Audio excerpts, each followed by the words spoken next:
knows? We should send him a message. Send him a message. This guy will join us. Oh wait, that's the wrong channel. Shit. Terrell, you're feeling yeah, feedback. Open micer. I don't know. Then I hope he comes because like there's a bunch of stuff in this area that he might have been interested in. No? Yeah, it's true. He wanted to check Altaruk, get an update. Did he ever get back to you? I don't think so. Let's see. Well, yeah, he did say he lost track of time, and he's setting his alarm as a reminder of our game. And he said that quite a while back. So hopefully, because I didn't mention like that we went by this area. These things happen. I mean, we could just like do things out of sequence. Like we could backtrack and retcon some stuff in.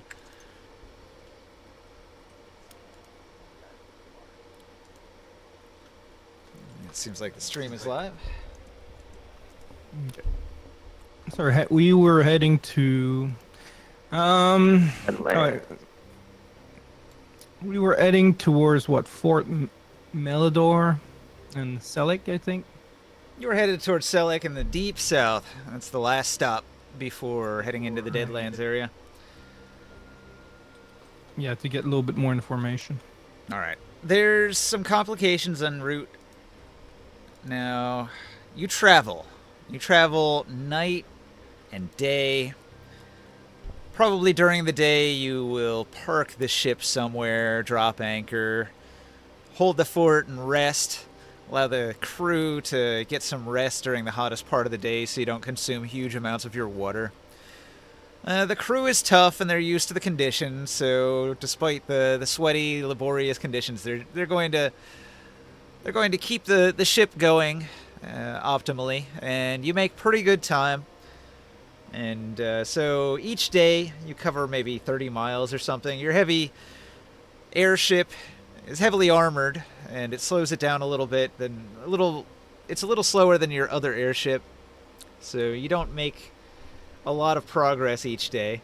And each day you're consuming a lot of food and a lot of water, but you did a lot of shopping before you set off on this journey. So you're just eating through those rations. You're still at a high level of supplies, and all is well. And crew morale is high. We need to make sure that we have somebody managing all that stuff.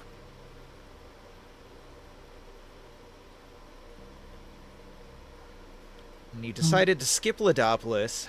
That saved you some time. Yeah. And if there's somebody that steals food and water, we feed them to the silkworms. Okay. Pretty I don't harsh. think they were doing that.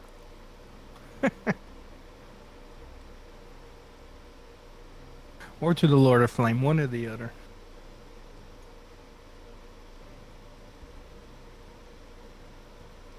All right. During one of your days of travel, the ship begins to lurch to one side.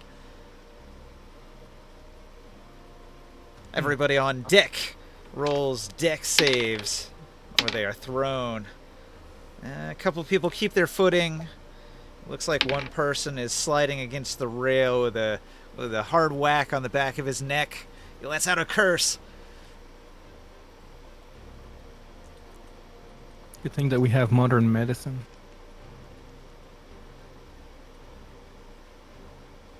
Where is everybody on the ship? I'm probably at the wheel, holding the wheel.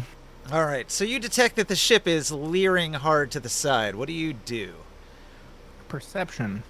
All right, you're going to spend your turn looking around. Roll it. Well, I'll yell to everyone, look on the side of what is going on, and I'll look around. Perception. I have a minimum of 21. For the deck save. Yeah.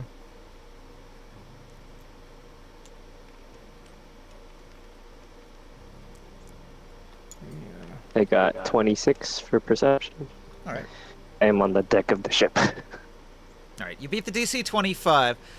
You're going to hear some sound on the side of your ship. It looks like a heavy armor plate on the side of your vessel has come loose due to vibration and thermal expansion. The heavy section of heavy plating shifting is causing the ship to fly awkwardly and to tilt to one side badly. It looks like it'll need to be resecured mid-flight, but you would require tremendous strength or possibly high athletics to maneuver out onto the side of the vessel, almost like underneath the vessel because it's tilted to the side so hard right now. I can assist with that. Use All the right. flying carpet and Yeah. Use the flying. smack a nail into it or something. Yeah, use the flying carpet and hold the piece in place for somebody to put it back, bolt it up back together. Okay, you zoom in on the flying carpet. Is there anybody else who's strong that can help? For some advantage rolls here? Ooh, I think a mosquito just got me. That's annoying. Can you get some encouragement from our local bard? I get guidance. Yeah, you brought one on your ship. Yep. You get a +1 for guidance. I was gonna do it. Okay. I forget if Druid has like stat things to give like advantage on athletics or anything. Anyone who has, what's your strength? I don't think anybody has more strength than you. No. But how much strength do you have, Mark? Mine's really low. It's just 13. No one can. Is there any else who's strong on the ship? Oh yeah, sure. Oh, I have it. I have enhance ability. Can they assist for potential assistance? Advantage ninja. All right, so pulling up the Dreadnought sheet. Let's see who's available. We've got some members of your boarding party, maybe. They're second level guards. Let's see. I roll it. Yeah, he will give you advantage. Okay. He rolled low, though. He almost failed that. Almost. Okay. Ooh, 28. Okay. With tremendous strength, you hold the armor plate hard against the ship. Your carpenters hammer in some nails, secure it, allowing the ship Actually, to return should to its have- proper orientation. I didn't calculate this properly. It should have been 39. Oh, even better. Yeah, you can when you roll the advantage function, it doesn't add on the other dice. It just takes the highest roll of all the dice you're rolling. So you have to roll the non d20s separately and then add it manually. Would have been a 39 ninja. 39 is great. Success.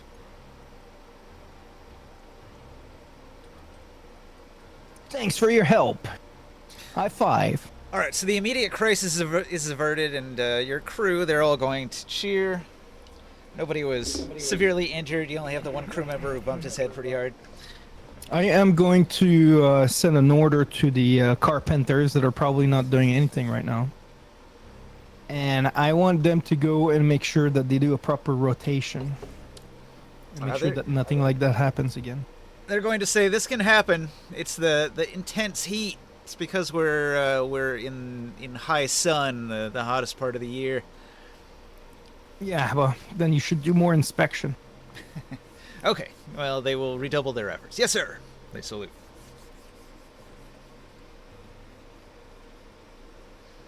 So, Gilman is going to yell at his subordinates Hierophant and Igmar and tell them, "How did you miss this? Pay better attention." He smacks one of them.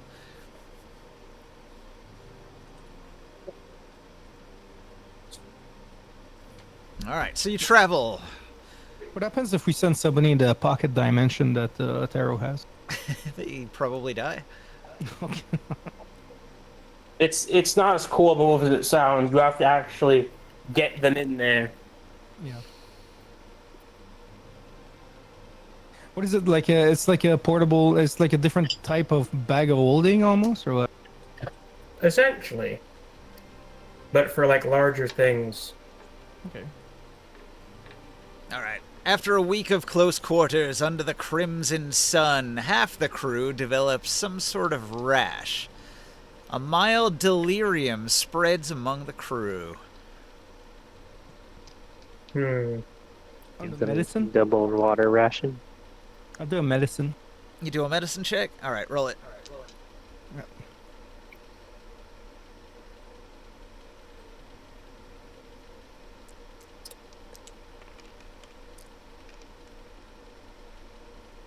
$24. All right. You do a medicine check. You determine that there's some sort of disease at work here.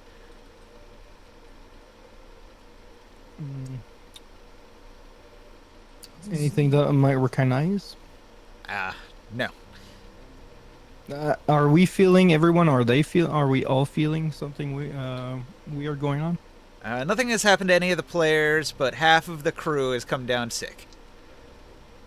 I asked them what they've been eating and drinking. All right. I guess you could do an investigation about the food supply. See if you could figure out what's tainted. Can I send Orin on that? All right. Yeah. Roll pretty high. I'll give him a guidance. He's got minimum 25. He actually can't fail this check. Okay. So after a thorough investigation, Orin is going to uncover that some of the food in the hold has turned. What do you mean turn? Like zombies? stand by. Let's see what we got here. It's gone to the dark side. Yep. We'll have to put it in the pocket dimension.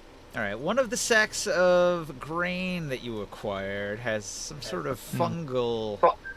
Yeah, thing well, in it. I'm gonna burn that fucking thing and throw it overboard. All right, you dispose of the tainted grain that was causing everybody to become sick.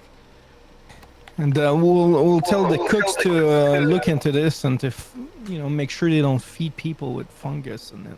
Yeah, yeah. Well, it's not a deadly virus that goes through the crew. So after a bout of sickness, maybe some extra bathroom breaks throughout the day, everybody drinks some extra water and recovers. What kind of fungus was it? It was probably an ergot in the grain. Made people start to hallucinate a little bit the more they ate. Have you ever seen that during the medieval time, there was this disease of laughter? Yeah, I heard of that. Yeah, and there are some not legends but tales of some village completely everyone would die because they could not stop laughing and dancing. Yeah, the dancing plague. I heard of that Yeah, too. yeah, and they're saying it's because of tainted grains. Other people say it could be mass psychosis, but it could be a combination too, hallucinating because of tainted grain and a mass psychosis at the same time, sort of working off each other. Human brains are really weird. You didn't think magic existed for nothing. I also heard that ergot fungus in grain is the origin of werewolf legends, which might be interesting if that's true. Maybe. I thought it was something else, although I can't quite recall what. There's Native American legends that are sort of werewolfish too. Or the game and the TV show now. What is it called? It's interesting seeing myths that exist across all cultures, like the will-o-wisp. What is it called? Jumanji? No, it's the TV show, but it came from a game where the mushroom Gets in the head of people. The and Last then of Us?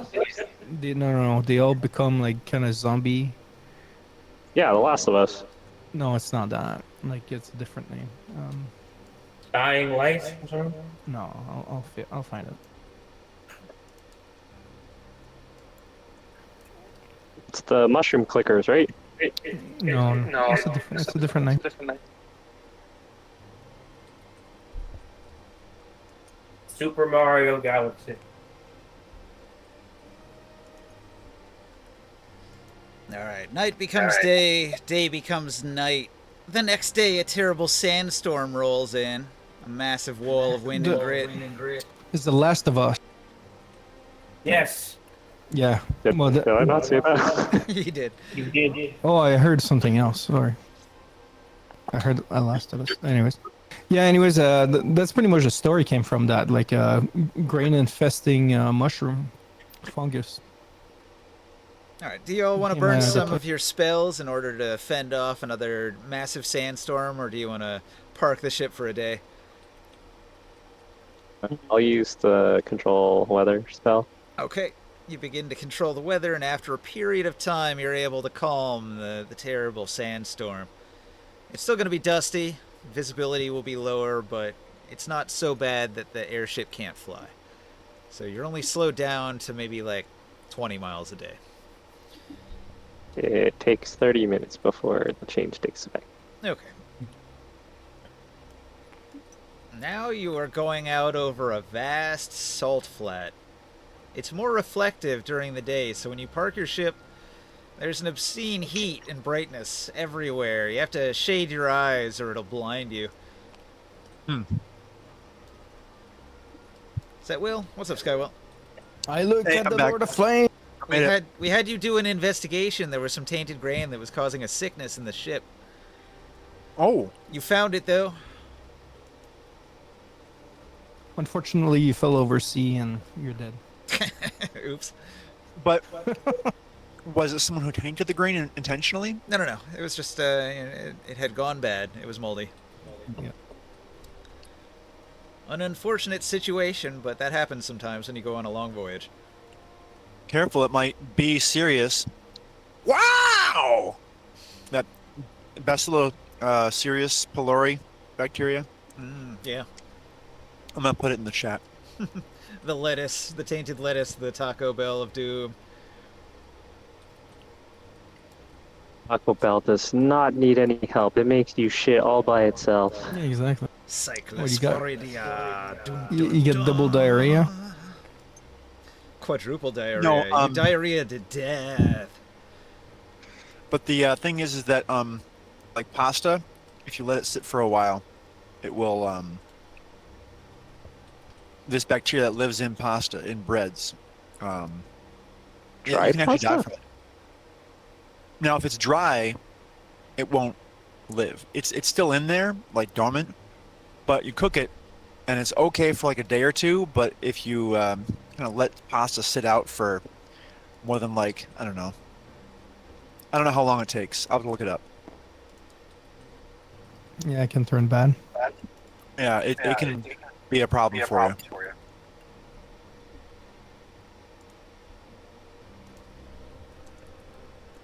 Ninja, this bird won't work because we have scarecrows on the ship. All right. After traveling across the salt flats that were intensely bright, your terribly blinded lookout fails to spot the incoming rock diving in from the sun, using the sun to blind you even further. Nobody notices as the rock swoops in and attacks somebody on the deck. It's going to pick randomly from somebody who is on board on the ship. Maybe somebody who was working on one of your siege weapons. So, Laurie was making sure the ballista was in good working order when the rock swooped in to attack. Not the rock. Oh, butterfly, din-dins. All right, the rock makes 2 attacks, one with its beak, one with its talons. It bites hard, rolls a natural 19. It definitely hits, and then it's going to rake with its talons, and it gets a 16, which is also a hit. So he takes 50 damage, and he goes down. Well, I'm gonna have to heal him. Now it's our turn. Mm-hmm. We kill it. So I want to teleport onto it. Well, that's if I bold. can get Okay, you teleport onto the enormous Alright, predatory wait a bird. I guess you're just gonna grab onto its feathers and hold on for dear life. It is doing a extremely fast dive, like an eagle. It swoops in, it hits hard, and then it continues in sort of a maneuver. So you teleport onto it just as it's doing that during its movement, and it's still in flight. So you're gonna be moving away from the ship. It's got a fly speed of 120 feet. So I cannot fly that fast. well, But can so I grapple onto it? It ended its movement slightly after the attack. So it used a lot of movement to come in, it hit, and then it used some movement to go out. So you have enough movement to get onto it. You're teleporting, obviously. First, is there an Nah, I didn't roll initiative. I just did enemy and then players. Because, like, there's only one enemy, so... I'm gonna cast a level 9 Scorching Ray on it. Ouch. All right. You're planning on getting a long rest before we reach our destination? Yes. It's like, I cast Wish immediately. Do you really want me to roll this, Ninja?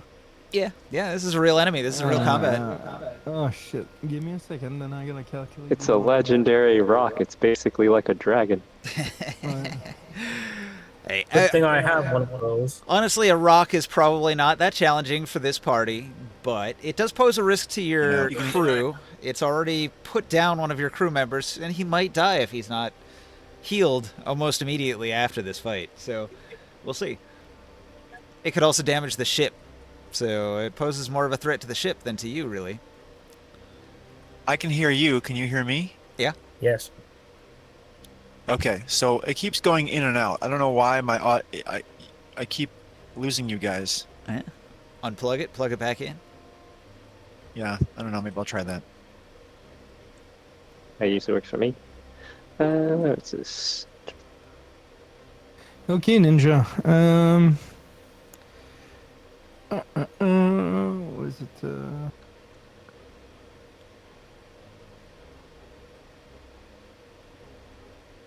It's gonna take me a second. Calculating. No, it's not that. It's just like I have a lot of them to roll here. A lot of damage dice. Okay. I think you have to roll the hit with that one, right? You probably get that out of the way Yep. first. 34 to hit. Yeah. Okay. 11 damage. It's exceptional, so you can reroll one of your damage dice. Another 34 to hit. 28 to hit. Armor class 15. He's a little hit. I'll just roll them all, okay?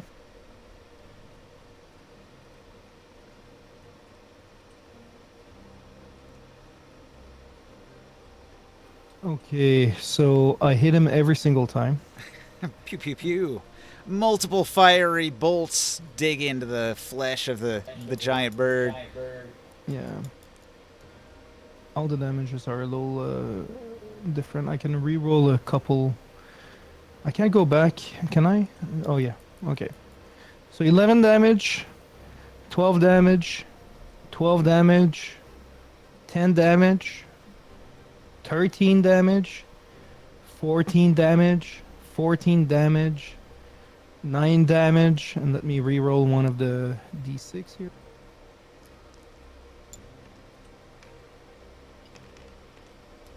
So, and another 9 damage. All fire damage. You want me to repeat? Nope. Okay. 104 damage. How many bolts was that? 12. 12 fiery bolts hit the rock one after another, and you blast away many of its feathers, leaving big burn marks all over its enormous body. It is a gargantuan monstrosity, though, and it has considerable hit points. And so it survives the onslaught. Who else has something to do? Go ahead. You want to go? No, Okay. you- I'm gonna use 8th level Draconic Transformation and fly up and use my breath weapon at it. So it has to make a DC 24 dex saving throw. Where's the damage? 11. Fail. Okay. I really thought that The Rock was a good guy. It's for the people, you know. This isn't Dwayne. Ah. Became a villain, huh? Oh wait. I We always have a villain arc. Scan.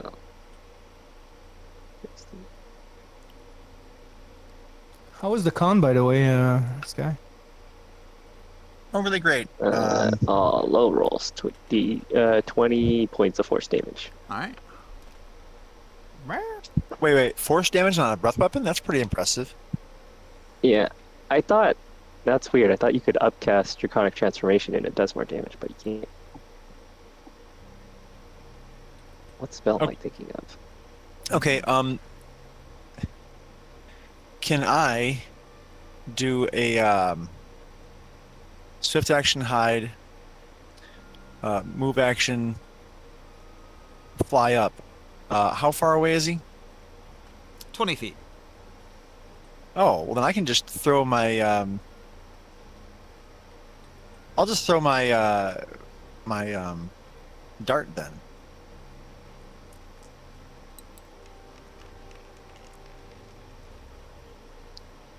Oh, I'm thinking of Draconic Spear. Do That's darts what have it a was. 19-20 crit? Nah. Okay.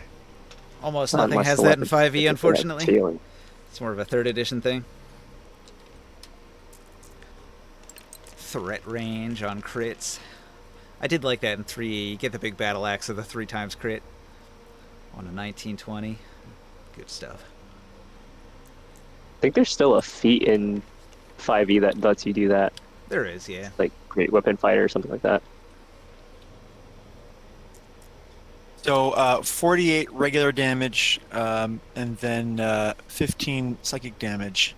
And I'm going to be flying, not invisible yet, but I will be soon. All right. It's got 187 damage on it, and you can tell that it is bloodied. It coughs, and a bunch of blood squirts out of its beak, and it loosens its grip a little bit on its prey. It's still holding the unconscious body of the man it grabbed.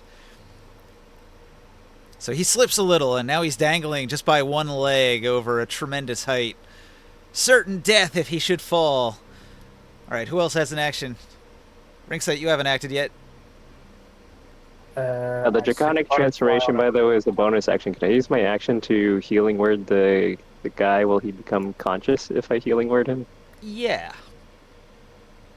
Okay, I use healing word on him.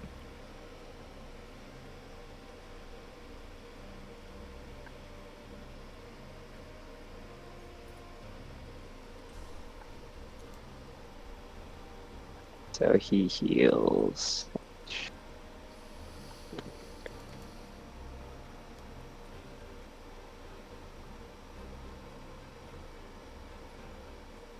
When healing word is 2d4 plus spellcasting mod.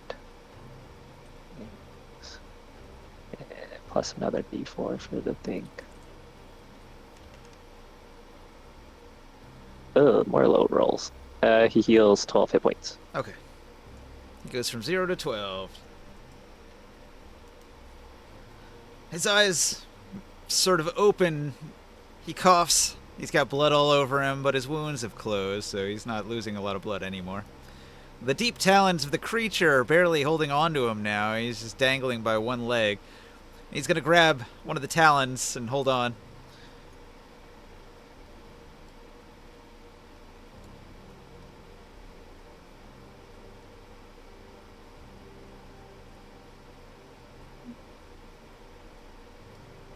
Ringside. Yep. I send Butterfly to... Oh yeah, he's a psychic attack, doesn't he? He'll use that on the rock. Alright, you unleash your Air Drake. Time for a Pokemon battle. DC 16 Wisdom saving throw. Oh crap, I rolled a 4. Wisdom, he's got an 8 total. So you fail, and you are taking divide by this hypothesis, and take 32 damage, and you're stunned. Fall to the ground. Alright, he dies. I'll write that one off. Fall of this height will finish him off. Wait, is the guy still in his claws? He is, in fact, and he is dropping like a stone right now. Oh, frick. If I can fly, I can What have you done? fall. I can fly down faster than I would fall, right? Yeah, in theory. So that's what I'm going to do. I'm going to be flying down using my boots to try to get to him. Alright, so you do a turn of free fall, and then you use your fly speed to catch up. Yeah.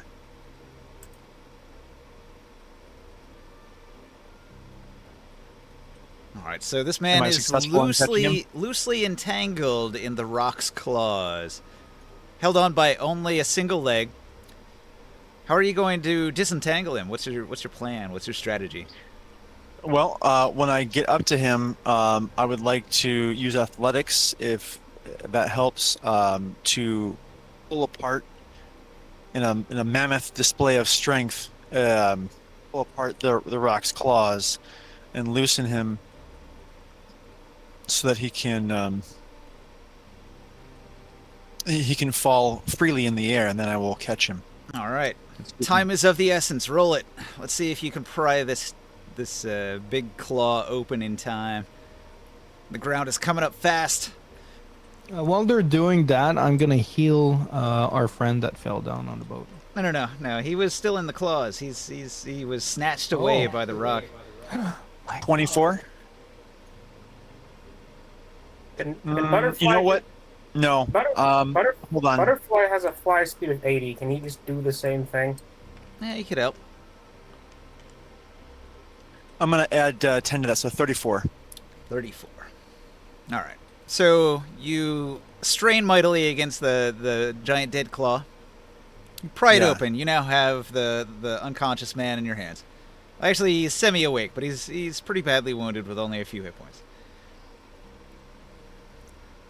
Fantastic. I bring him back up. Careful not to break him any further. Does it affect you like the weight of a person carrying an extra 200 pounds while flying? That's probably a good point. We'll send. I'll go down and reach them with the flying carpet. All right. Well, Teamwork. yeah. If I'm still falling slowly, then between Butterfly and the flying carpet, we... All right. So everybody uses a little bit of teamwork, save the day. Yeah. You get Larry back, bring him back up onto the airship. Larry. I love it. Fucking Larry.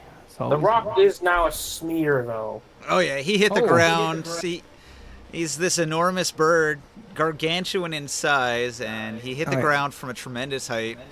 Let's bring down the ship. Let's bring down the ship. Back on the table. Yeah, exactly. Let's bring down the ship and do a bunch of survival on that bird. All right. That way we can replace some of that food that we just lost. Who's gonna make the I'll check? write that. The butchering begins. Get your tools out. That bird is big enough for a couple people to do survival on it, no?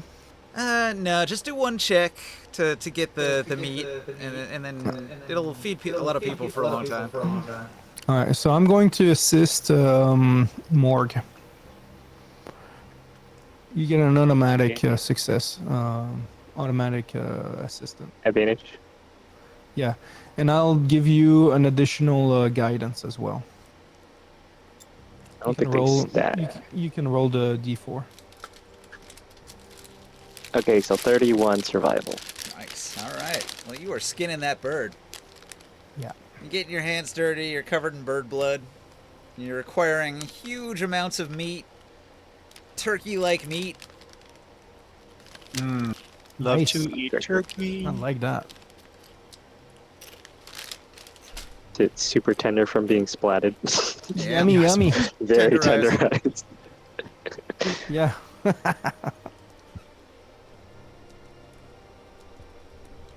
that's funny. All right. 1 rock meat. This is like an enormous chicken breast. Yeah. What would rock feathers do for material components? You could probably make something out of it. I don't know. Yeah, the bones maybe. Oh, hey, wait a second, Ninja. We still have some of those flying things. You know, what are they called? Wyverns? No. We bought them from that village. It was like a gliding type of thing, like gliders, I guess. Yeah, you do Oh, I have forgot about paragliders. that. Yeah, well, maybe parts of those wings, like the bones of that bird, could be used to make new gliders.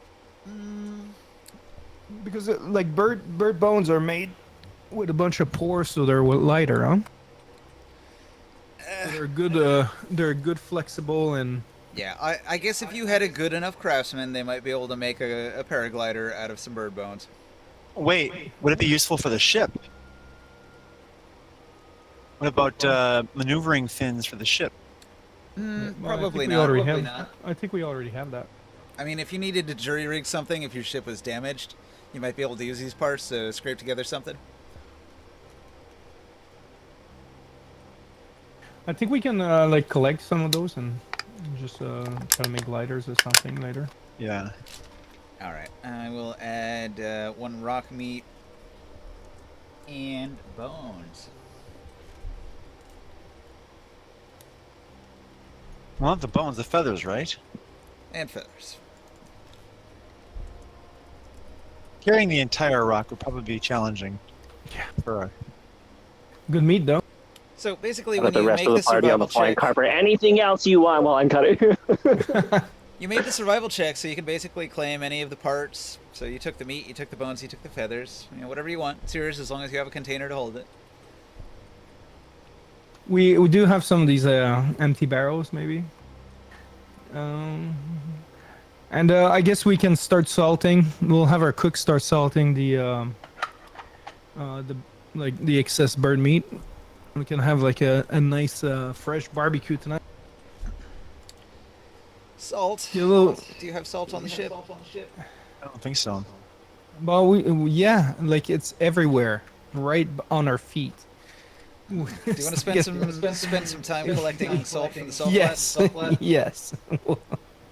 We'll collect fresh salt from the ground. All right. You spend an hour collecting salt. Roll a d6. A D6? Yeah.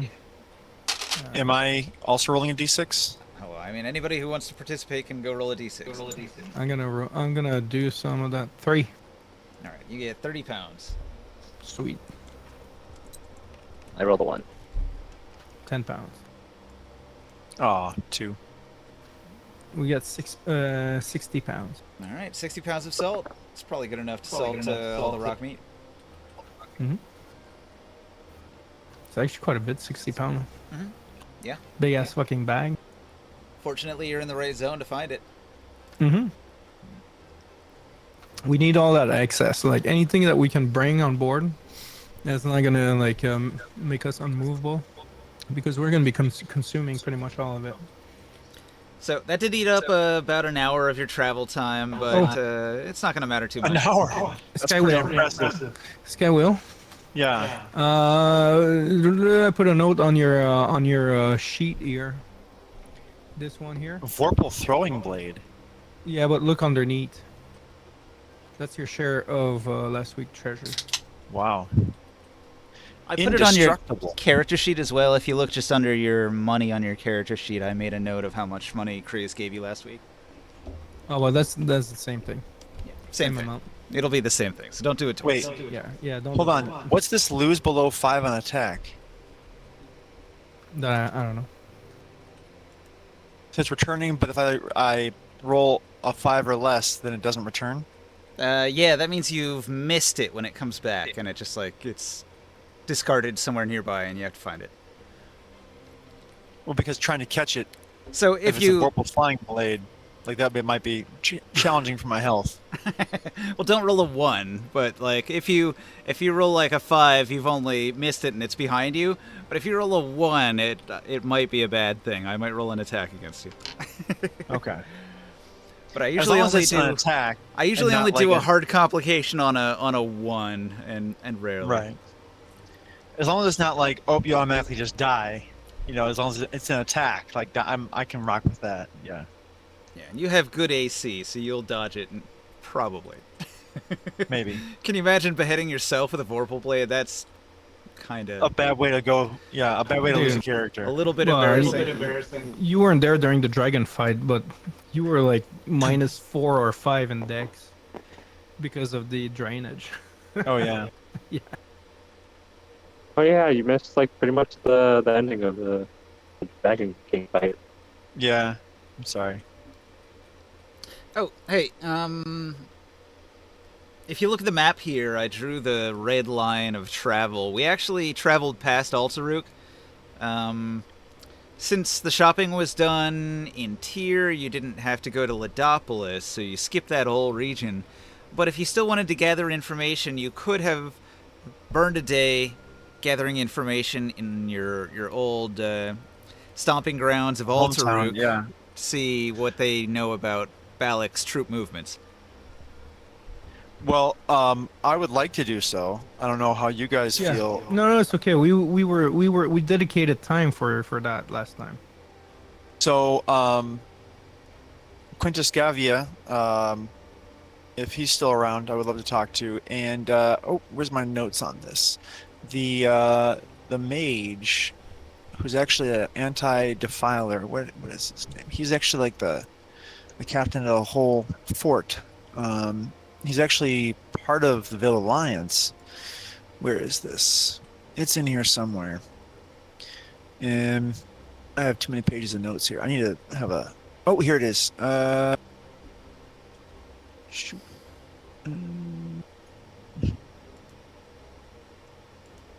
Captain Arisphistanales. He's a Ville Alliance wizard in Altaruk. All right. So I think Kel Fastcoin is there too. I'll talk to him as well. But all three of those people I would like to check in with about one, if the Balakans have come this way, but it sounds like that's just not the case. They've only gone straight west of Balak, south of Altaruk, over to those towns directly south of Tyr. Actually, there's go ahead. news. Oh? All right. When you contact the Veiled Alliance, they're going to do some scrying, and they look deep into their crystal ball, and through the power of their magic, they're able to discern distant, unknown things, and they're going to say that the This is a conversation with Captain Arisphistanales, so we'll do that in character then. Okay. Captain, I'd like to check in. The Balakans are moving, I hear from my contacts in Tyr. What can you tell me about if they have come this way? It seems as if Androponus has sent his troops to the south. Rumor says that he has declared a grand expedition to conquer the Southlands. And many of his siege Drick have moved from Altaruk down to Selik and beyond. Oh, good. He's going where we're going. If he were to come this way, would Altaruk be able to defend against Siejdrick? He has not returned since your battle. You defeated his soldiers once before, and they have not returned this far north. But what would Altaruk do? I know that Altaruk This is a could fort- put up a valiant defense, but I don't know what we could do against a Sorcerer King.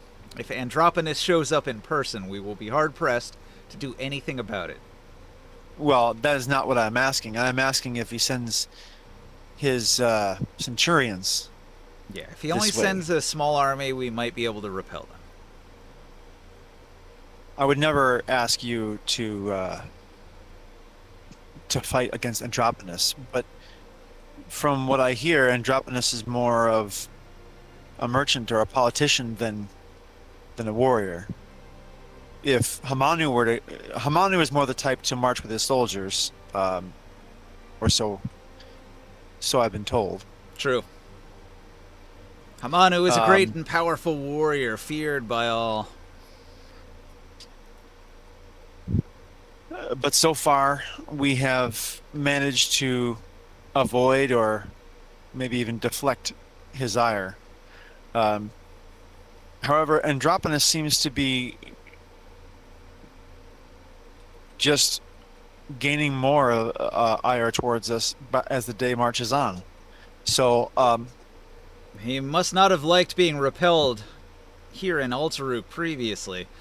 But since he hasn't returned, things are good for now. But we do fear reprisal. A Sorcerer King is a dangerous enemy to make. well, I can tell you this. I can tell you our plans, that we are sailing southwest. We plan to meet his troops in Sealik and others, and to If you could make another daring strike against his forces in the south while they are cut off from their supplies in the north, you might be able to diminish his army in a tremendous way. I do plan to diminish his army, to free those towns if we can. We are just one ship, but we've done some great things in the past. I don't know what kind of support you'd be able to. I wouldn't even ask it, actually. I don't want to even ask your support. I want to make sure that you are safe and secure and ready to defend in this fort. However,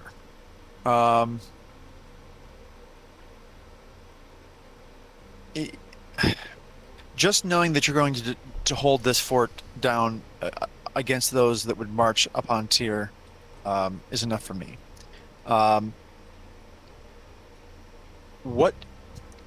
Okay, do any in the Vale of the Lions? Do we have any contacts in those towns to the south? I mean, they seem to be so isolated. and There's forlorn nothing that but ruins nobody- to the south. What do you hope to find out there? In the middle of nowhere. No, you're referring to the Deadlands. That is our eventual quest. No, just where you're going, south of Altaruk, there's nothing out there, he says. No, southwest. Let's see. Where is it? Fort Andros and what?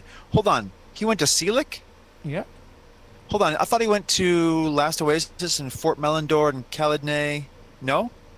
He didn't go anywhere there. His troops were all over the place in this region, but many of them have made an expedition into the Southlands. They seek to conquer this area, which I'm marking here. That is his objective currently. Oh. Wait. I have The to part something. contained within that red? Yeah, that is his expedition zone. Balak is just to the north of that, and he sent his troops to explore at the end of this this road that goes off into nowhere here. And so he is seeking to have an expedition to conquer what? Nothing? Barren lands? Barren lands, yes. Deadlands to the south. Yeah, So the Deadlands are way beyond this. This is a vast desert that stretches for hundreds of miles, and then you hit the Deadlands.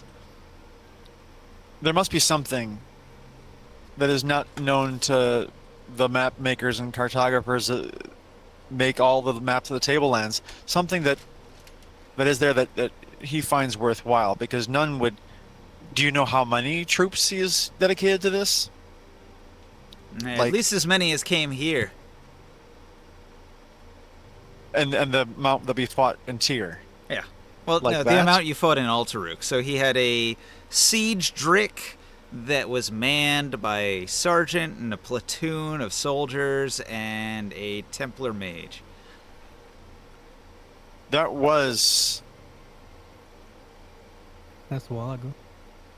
It was a while ago, but it was a lot more challenging than I thought it would be, considering the threats we'd faced before. That there was a sizable amount of wizard. Yes, that. Yeah, we were lower level then, though. But it. And we ended up getting one of those giant creatures for Tyr. It's true. There might be an old temple or something that they're looking for. They have to be looking for some clues for something in that south region. Okay, well, actually, this is helpful. So I thought we had to cover a lot more ground here. I thought like Fort Andros, Fort Andros. Never mind, that's not Fort. But Wallace and Caladne. I thought all of these were being taken, but no, he's setting his sights straight south and west of Balak. So I thought this is a march, in a circuitous, like almost a left hook towards Tyr. But I based on this map, I can't make that claim. So what the heck is he doing? Well, as you scry, do you see anything else that, besides just that he is marching? Anything far to the south in this area of the... My scrying detects a vast stretch of nothingness. He travels across the vast wastes, into the sunset, into the distance, day after day. His troops, they burn through their supplies. There is discontent among his men, I can sense it. What is he doing? An expedition so far into unknown territories in the deep south. Many men are superstitious that it is a dead and barren land where none shall return from. I am sensing I feel a sense of urgency now. That maybe we can't stop in Sealik. So Well, we need to go to Sea Lake. we do? I have For heard what? traders pass through Sealik, but very few. We need information. We need information for. Places far to the west like Sealik and Wallace, you might find a few traders, but these are the extreme borderlands of the civilized world. Into the unknown, practically the edge of the known world. We're looking for someone that might know something about the Deadlands. Yeah, the Deadlands. And we've heard rumors of someone in Sea Lake. That I might know some people in Okay, there. help me on the politics of this then. Fort Melidor, Port Thetis, are they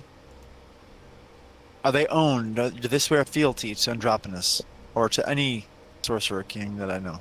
That's a good question. Let's see, I've got all of the forts listed. Melidor is associated with House Sham. It's a merchant stopover. What was the other one you wanted to know? Well, just any of these. Caladne, Fort Thetis. Caladne is a ruin. Only a ruin. Oh, okay. Well, Lidopolis, that's awfully close to Balak. Lidopolis is the home of the dwarves. They're building a great bridge that spans between North and South Lidopolis across the Silt Sea there.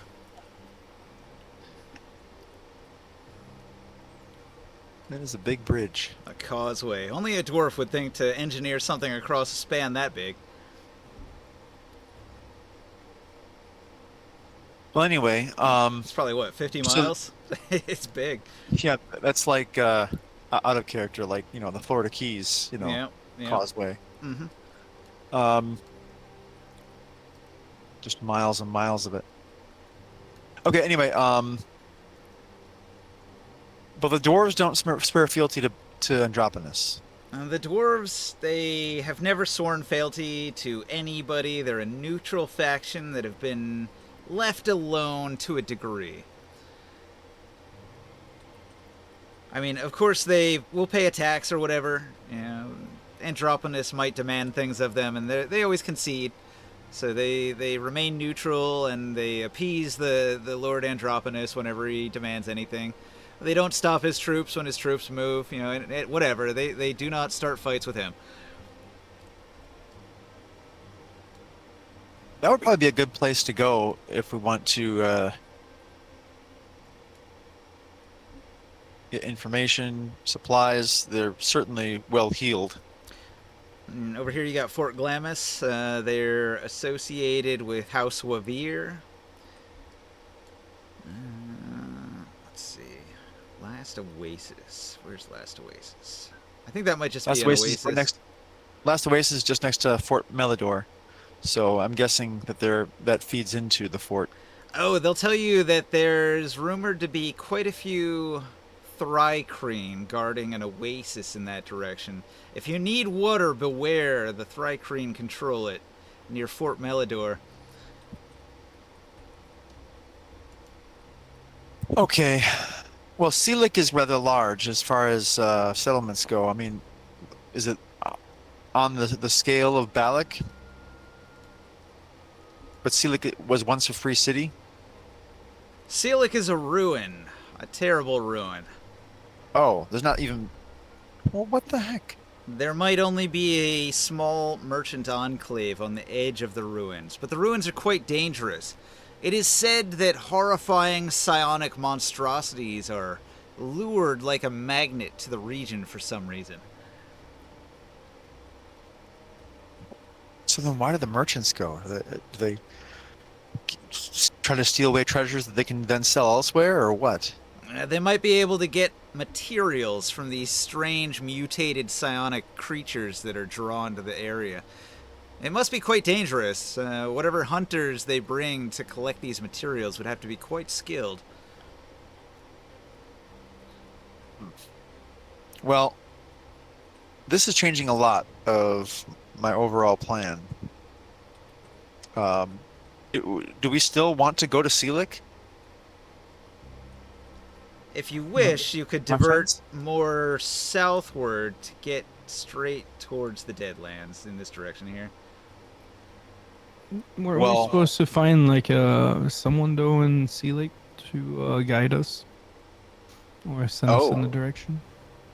Okay, that could you're tasked with visiting the Blue Shrine. That is a holy quest that Ringsight has been given. The Blue Shrine is in Sealik. No, the Blue Shrine is far to the south. In the Deadlands. Along that line that I drew there. But that line does not include the part that the Balakan troops went towards. It kind of does. This side of it. Why? It intersects right here. I don't know. I don't care. As a group.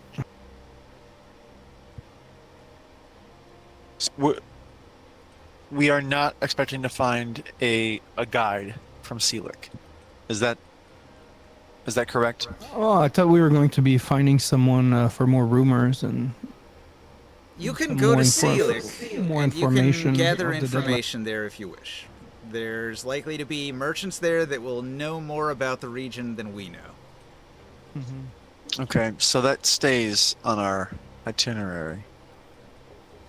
We can stop there and then do whatever. I don't know. All right, well, you will arrive there in a couple days if you keep headed to Sealik, because you were most of the way there. Okay. In terms of our water, maybe we do need to stop off at Last Oasis. We got plenty of water. Do we? Okay. Yeah, you bought tons. We have like a month of supply. Food and water.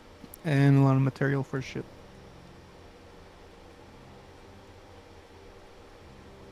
Okay. We were flying right over. Alright, so you approach Seelick. When you look down on Seelick, you will see that it is mostly a ruin, that the sands of time have been harsh and the desert has rolled in and consumed many of the streets and the buildings.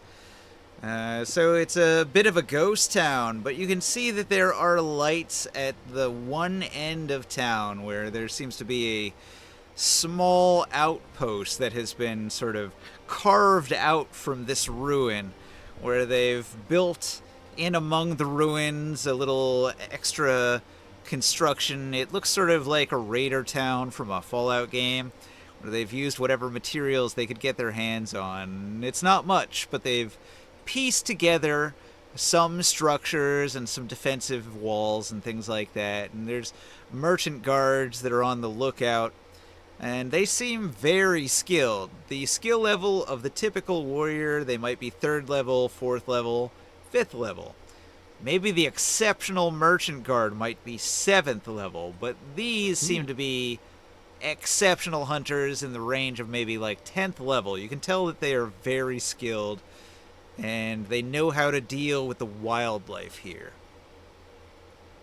Okay. So, a lot of rangers, basically. Can we approach some of them? Okay. Now we're gonna land, or we're gonna fly. We'll go down with a flying carpet. Alright. You approach on your flying carpet. The gates are guarded. There are armed men with obsidian-tipped spears and wooden shields, and they're going to hold their weapons out and demand that you announce yourself. Who goes there? Gremorn from Tyr. A Lord of Tyrian. Flames. Yeah. They hear your accent, and it is strange to their ears. We haven't seen a Tyrian in ages. Yeah, we're a group of explorers. Well, then it's time for us to end that. End that halt. You're going to see a variety of banners, and they will tell you that they are guards of House Marineth, a lesser merchant house that you probably haven't even heard of. They will tell you that they have been living here in the outskirts of the ruin and have been trading crossroads for... been traders dealing with the local tribes and trading with the northern tablelands for many years. Although few have the bravery to travel out here into the deep south, and fewer still have the skill required to survive the beasts that live here.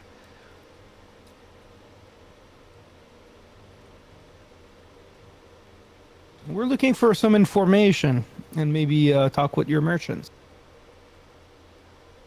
Will you let us in? Yes.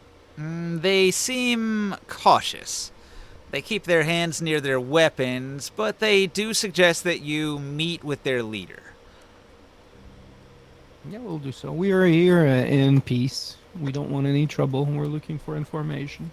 All right, you are brought before a noble of some kind. He is introduced as the great Corson Marineth. You lead this merchant house.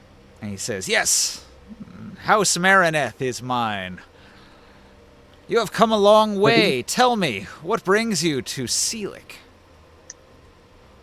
The dead. We are on an expedition to the Deadlands, and we thought that you had had some experience, perhaps. Ghost this far south tales. on the Are you tableland. so superstitious you believe in the Deadlands? Sea of Obsidian, the land of undead. That's where we're heading towards. I don't believe it exists. A vast expanse of desert lies to the south.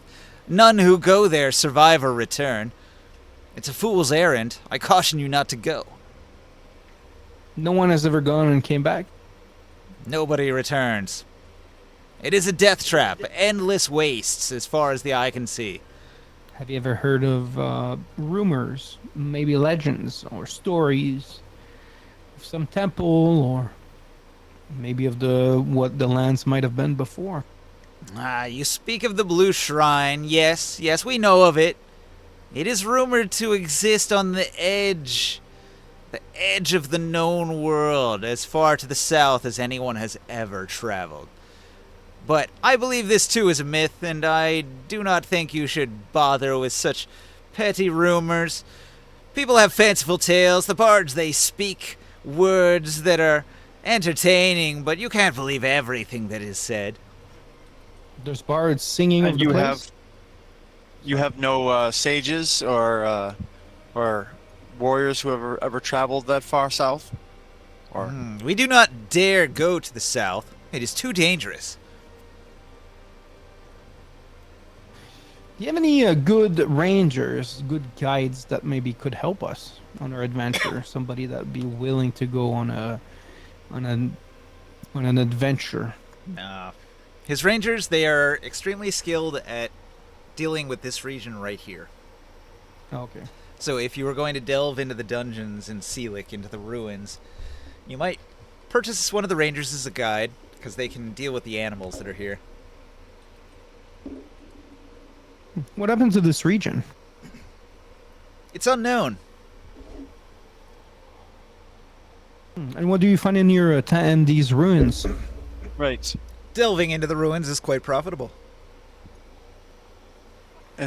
And you sell relics of ages gone past. Yes, whatever objects we can find from ancient times. Like what? What have you found? Yeah, I want to browse through some of the wares before we take our leave. Art objects mostly. Okay. Anything related to the Lord of Flames?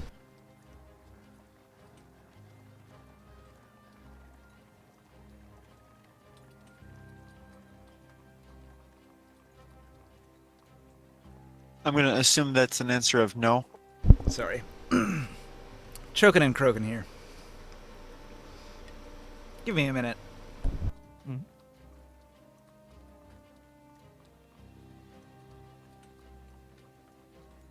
Well, my friends, while he comes back to us, it sounds like if the primary export of Sealik is art objects from ages gone past, then I'm not sure how much time we want to spend picking through the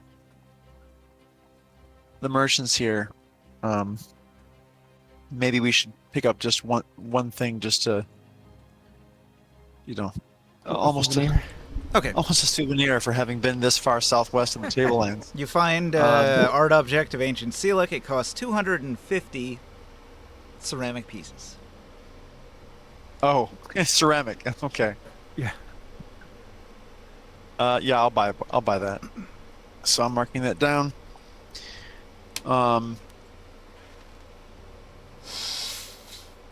Put that here. Let me take a look at the map here real quick. Sealik. What about the lands towards the west of Sealik? Have you ever explored that area towards the mountains? Let's see.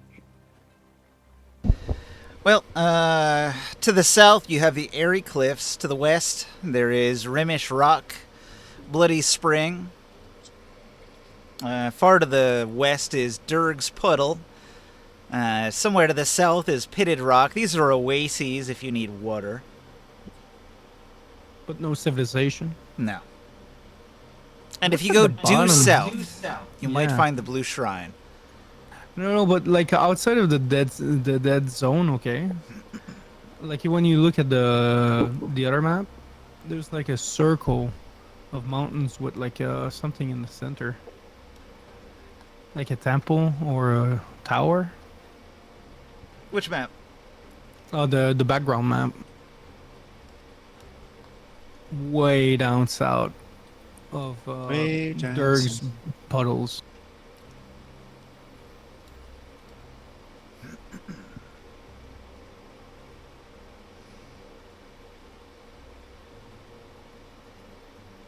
I wonder what that might be.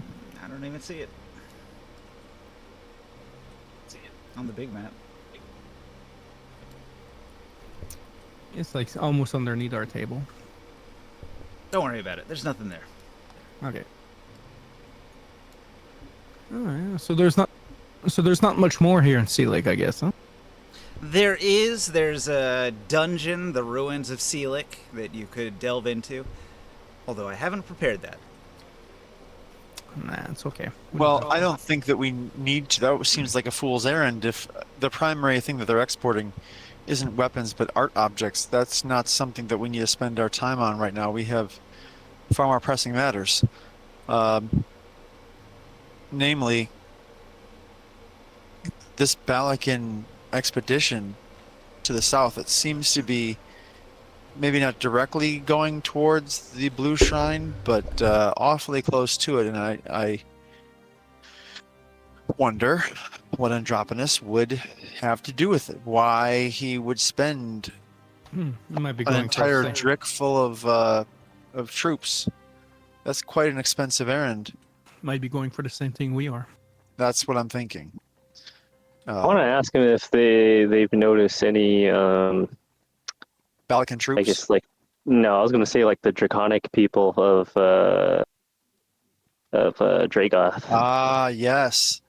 because they are sort of interested in the Deadlands as well. Mm-hmm. They don't know what you're talking about. Describe one. They're lizard kind person. of scaly people. They look like my friend Ringside over here. I'll send him a visual image of one of them in his head from one of my memories. There was a report that there was a sighting of some sort of undead monstrosity, but that's all it was, a report. They might have been hallucinating, but it does match your description. And when was this? Weeks, months ago? Yeah, more than a month ago. It's been a long time since you interacted with Dragoth, and he sent out his forces into the world. And I explained that they would be expanding out all over the Tablelands, learning what Right. has changed over the thousands of years.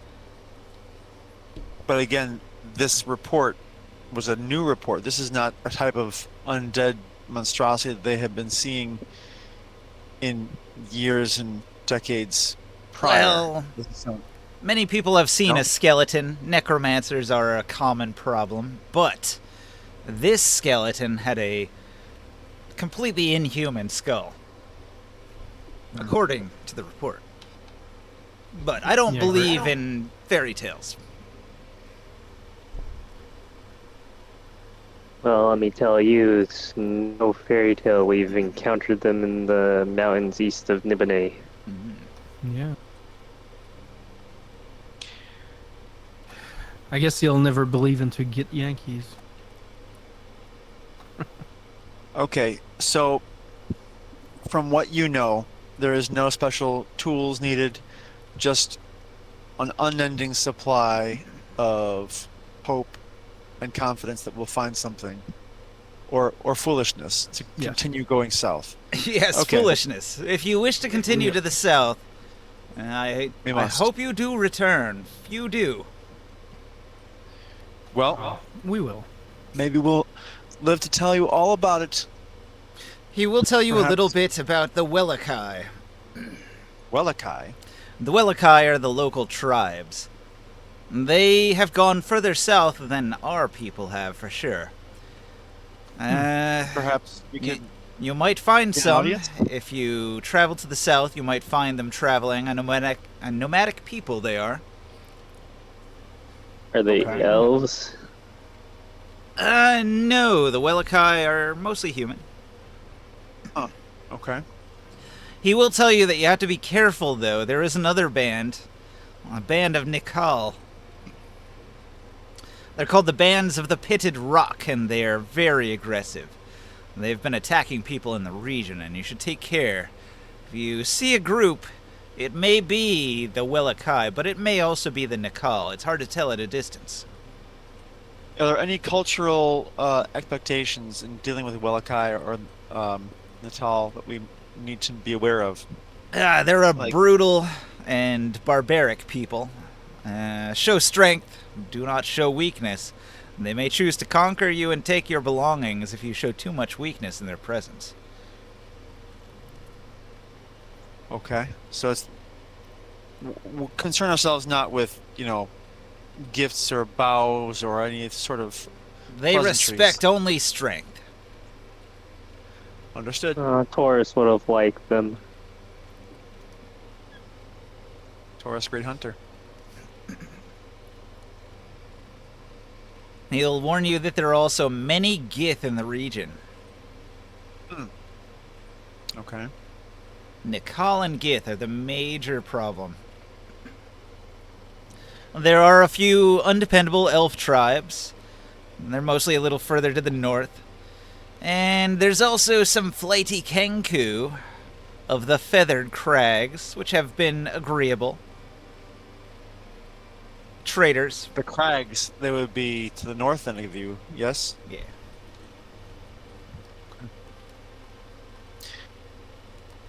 The Nikal are a problem because they cannot be reasoned and traded with.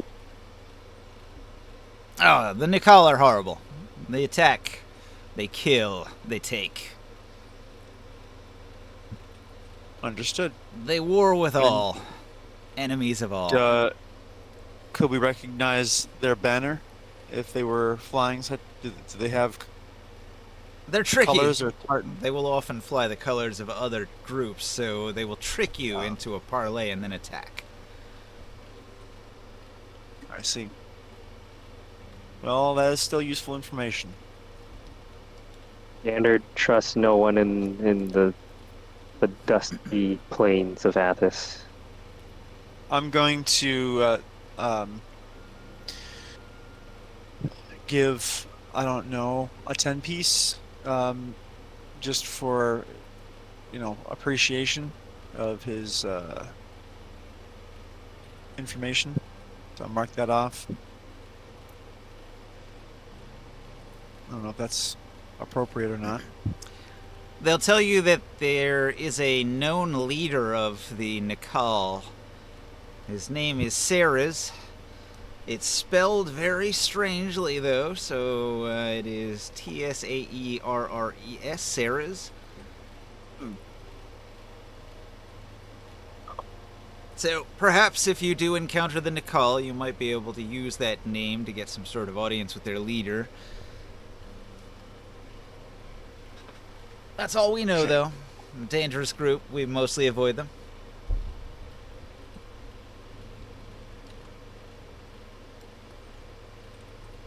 And if you're looking for the Blue Shrine, head due south. And that is all I know. As a skeptical man, he doesn't believe in the gods. And so he thinks it's a fool's errand to go there as well. You don't believe in the gods? Of course not. They've been dead forever.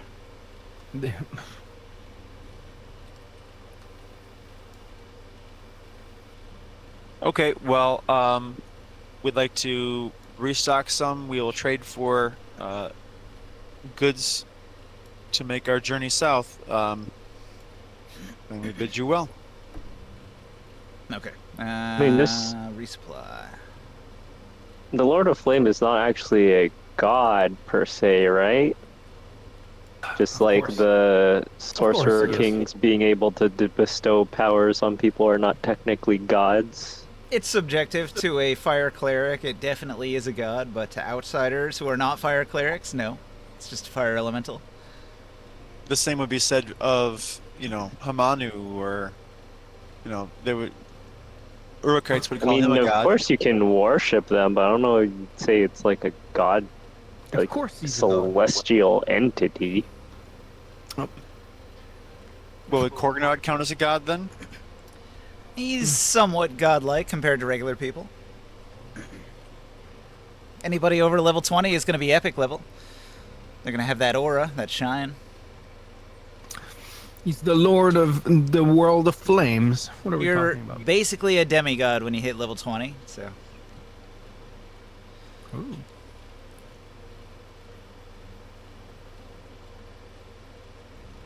We're pretty close. Very, very close, yeah. Yeah. Mm-hmm. What can I Lord- say except you're welcome? Lord Gremorn, come on, man. Alright, are you going to make the final push into the south, into the unknown lands? Okay, but here's the problem that I'm having. Are we going to... We're going to go straight for the blue shrine or focus on getting to the Balikans? Well, you don't know where they went. It's rumored they traveled south, but that doesn't tell you much. It's a big open area that stretches for hundreds of miles. And they also had a considerable head start on you, so they're way ahead. Yeah. Well, let's head down.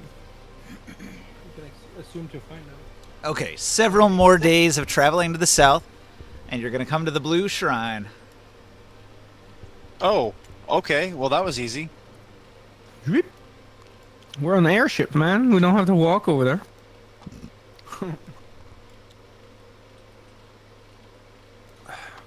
It's been the best investment in this game. Yeah. Not having to walk for months through the desert.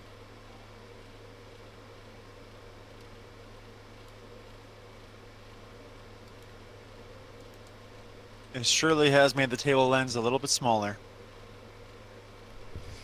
Are we still in the same day, or did we have a long rest? You can have a long rest. It's been several days, I think. Time is moving very rapidly. The days are not eventful. You have a routine. You park. You camp. You get up when the sun goes down. You travel 30 miles. And then repeat the whole process over again. Burning through a lot of your food and water resources, but you had plenty.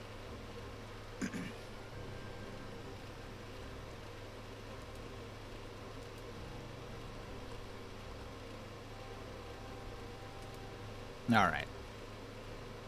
Ring site. Taro, are you there?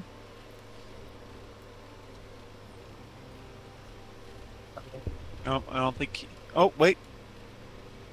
You there? He's here. Yeah, I responded. I'm here. Hey, it's your time to shine. The Is it airship now? has arrived at the Blue Shrine. So, paint the scene for us. What's the blue shrine? I mean, is it actually blue in the desert here, or what am I looking at here? All right, so you are flying out over the desert, and you travel south of Sealik. You're crossing what's known as the Crystal Dunes, so a vast expanse of desert. And eventually this gives way to the Ringing Rocks, a rocky badland. And after crossing the rocky badland, you're going to spot some blue among the rocks. At the highest point of the Ringing Rocks, you will find the Blue Shrine clinging to a tall outcropping of rock on a plateau. It is an ancient structure. It has stood the test of time for thousands of years, extending into another age. This shrine could have existed as far back as the Blue Age, thus the name, the Blue Shrine. But it's also actually blue, like some aquamarine or something.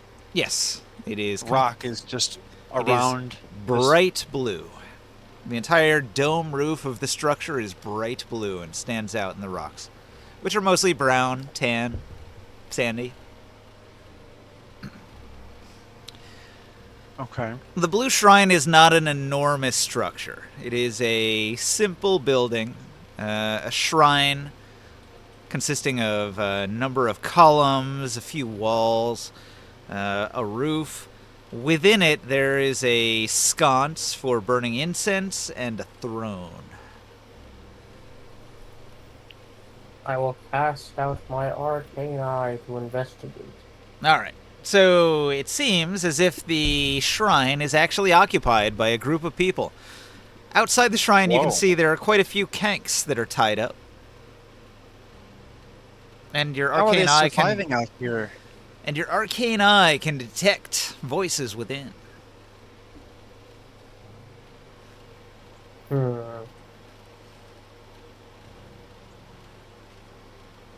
Alright, and I will now switch from Arcane Eye to Clairvoyance so I can spy on them. All right. It looks like a merchant caravan of some kind. Some tough-looking merchant guards. A merchant poring over maps over candlelight. Okay. What could possibly bring merchants out here? I can hear them with Clairvoyance. I mean, Clairaudience is the one. Yeah, they're basically just discussing their travel plans and where they're going to go next. Any mention of what the frick they're doing here? It's a stopover. It's a piece of... it's shelter, basically. It's a good campsite. So are they on their way farther south? You don't know? Do you want to go talk to them? I kind of do, yeah. All right. We should be careful because they told us that there were people disguising as others and attacking people. Also, shouldn't there be an ancient dead god around here? Yeah. Specifically here? So, because of the arcane eye, Ringsight can tell that these are not Nikal. Nikal have blue, wrinkly skin. And these are just men.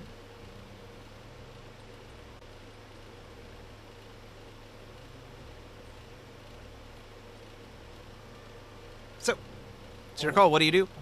Who does something? Are we going to fly down on the carpet then? All right. The whole party? Everybody there? Yes. All right. The party approaches the blue shrine. The guards are alerted and they draw their curved blades and they say, "Who are you? Who goes there?" I will use my aura of peace to make Okay. them stop being stupid. Well, they're just on alert. These are good guards. They spot enemies approaching and they're ready for battle if need be. I guess if I saw a collection of, like, the fricking demon generals just suddenly arrive, I'd be a bit on edge too. Yeah. Well, they're out in the middle of nowhere. Anybody coming upon them here might choose to attack them. It's that kind of world. We mean you no harm, Chang'e. All right. Well, a man steps forward. Black man with dreadlocks. He introduces himself in a thick Tyrian accent. Sedilus of Tyr, merchant of House Vorden. Well, that is interesting. Sedilus of Tyr has been traveling far to the south. He says, "Ah, the heroes of Tyr, I have known and heard of your exploits. This is good. What? Has the nobility of Tyr finally come to their senses and sent aid on my expedition?" Oh, no, right. We've... You could say that. Absolutely. Yes. Okay. They told me they wouldn't help with my expedition. They sent me packing. Well, we're here now. So what are you doing? Well, I'm confused why you would travel all the way out here. I had heard there were resources to be exploited in the middle of nowhere, unclaimed treasures, they say. It seemed as if the ruins of Selek had already been claimed by quite a few tough-looking men, but I have found nothing this far to the south. Not a sign of life at all. Then just to clarify, which temple is the one that apparently has the dead god in it?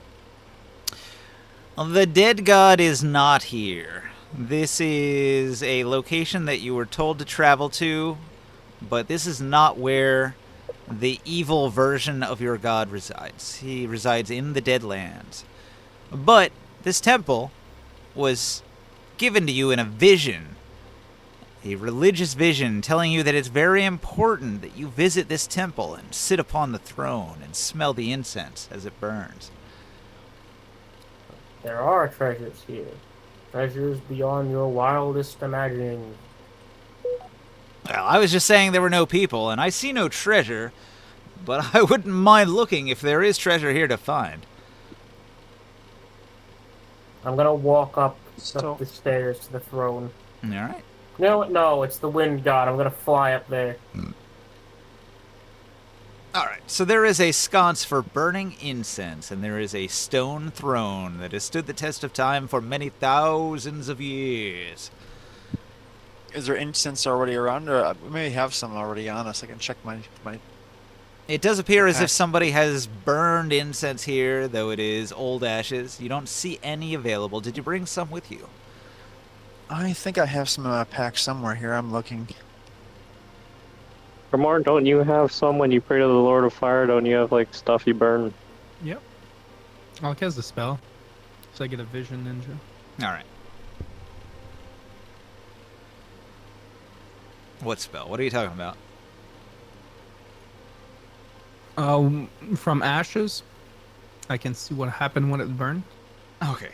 Somebody sat in the throne, burned the ashes. They deeply inhaled the aroma of the incense, and they stared. That's all you see. Okay. I have a block of incense from Guisanel, actually. Yeah, that'll do it. Well, the Tome of Tomorrow says to do it. Wasn't Well, that I'm going to magical incense of off- some kind? It might be. I don't have any other information besides just the pack of incense from Guisanel. Fair I'm gonna enough. cut a little slice off and start it smoldering here. All right. Well, the incense is burning. I will sit in the throne and stare where that other person was staring. Wait, Alright. you're sitting in the throne? I thought it was Oh, or ringside you had to. ringside, isn't it? Okay. Well, it's too late. You already sat in the throne. So you sat in the throne, and you have visions of the plain of fire and the city of brass. You feel strongly pulled to another plane of existence where the fire burns hottest. Oh. Boy, what are you doing in my chair? Oh, I'm like having a really nice buzz right now.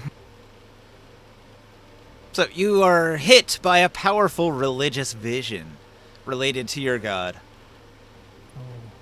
It doesn't last very long, but it leaves you with a lasting feeling of closeness with your deity. I'm gonna get on and I'm gonna grab ringside and sit him on the chair on the throne. Okay. See if you tell me if you see something. All right, ringside, you sit upon the throne. You smell the incense.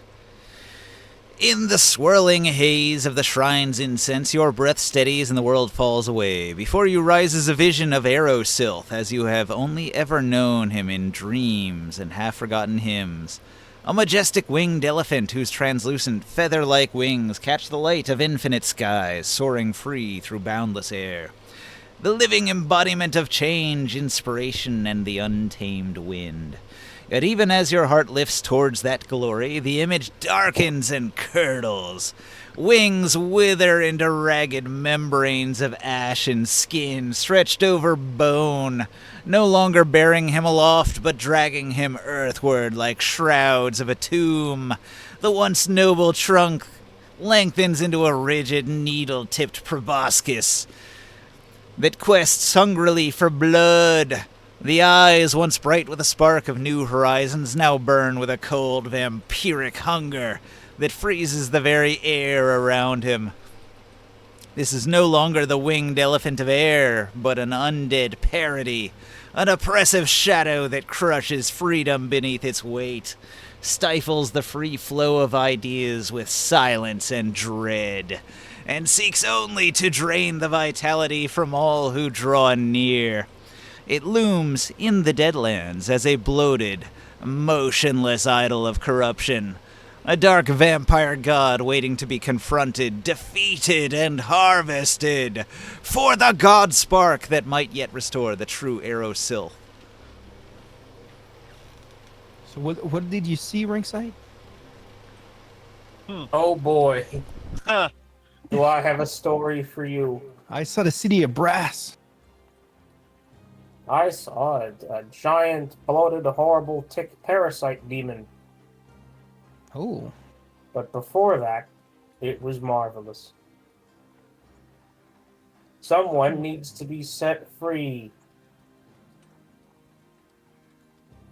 Did you learn something from the winged elephant? Yes, before he, not quite sure what happened to him, actually. I don't know how you infect a god with vampirism. Powerful undead, huh? Perhaps it would be worthwhile for Morg and I to experience the incense in the throne. Sure. I can't see that going wrong. All right. Well, if you sit in the throne, what is Orin's religion?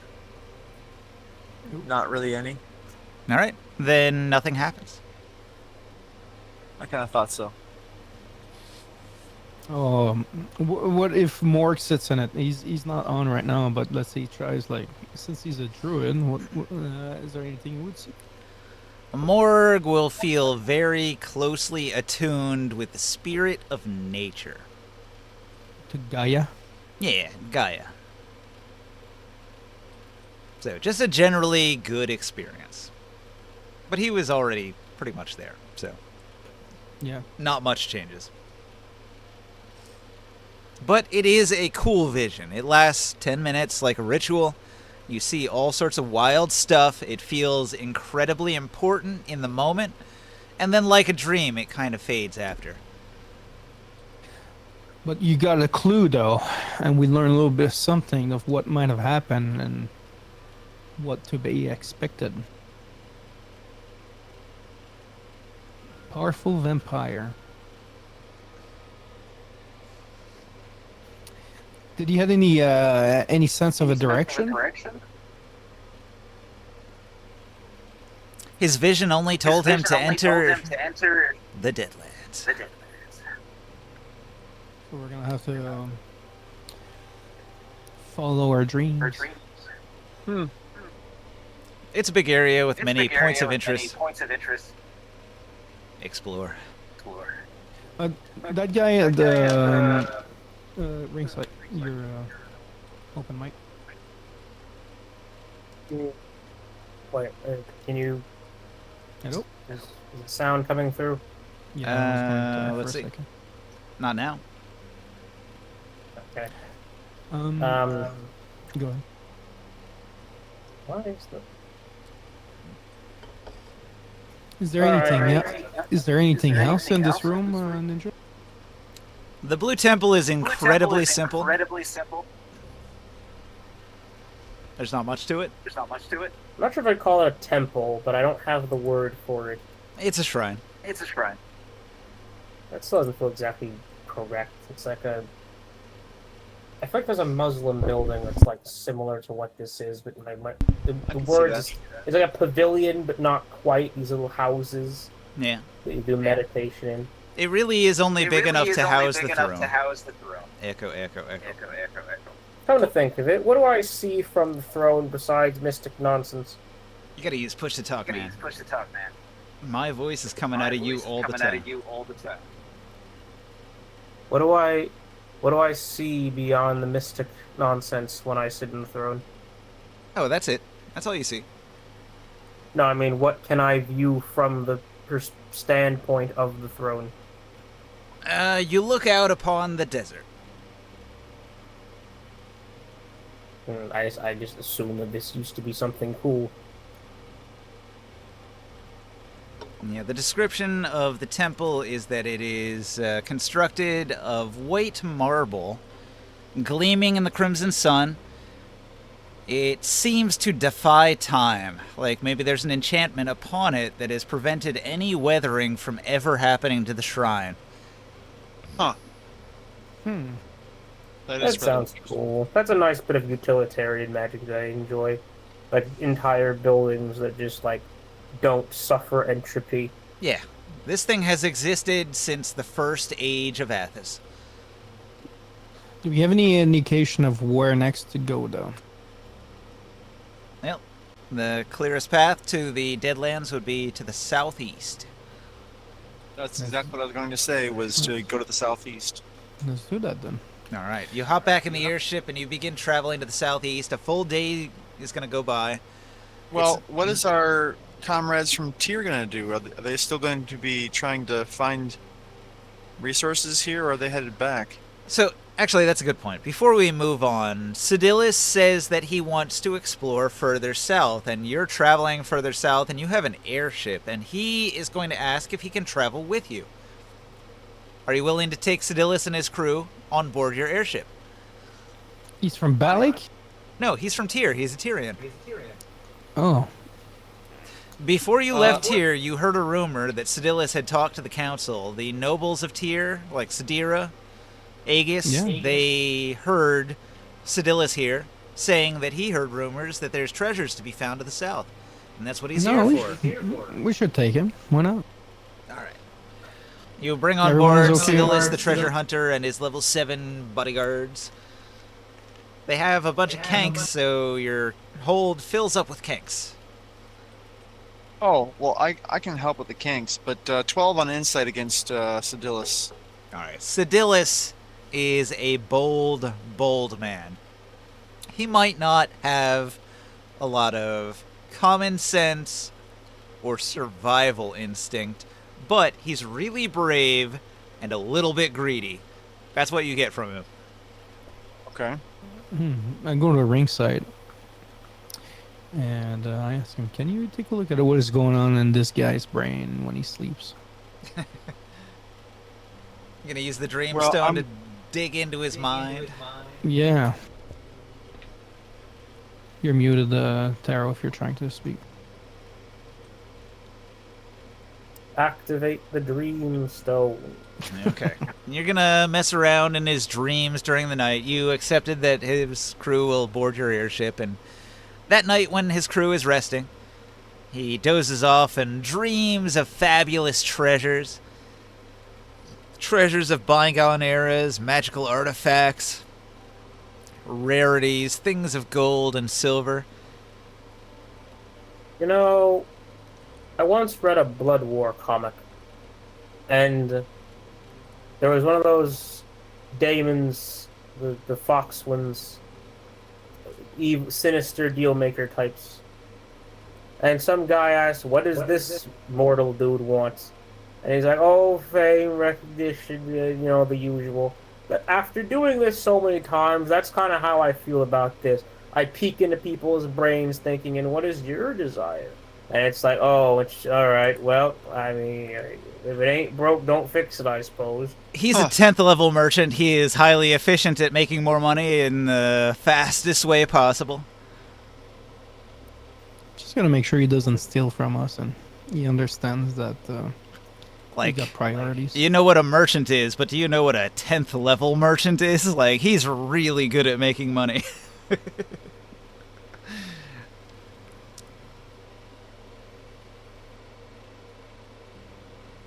It's kind of a silly class. That's a funny artifact of an older edition. Can you imagine if you actually chose to play as a merchant class for the entire game?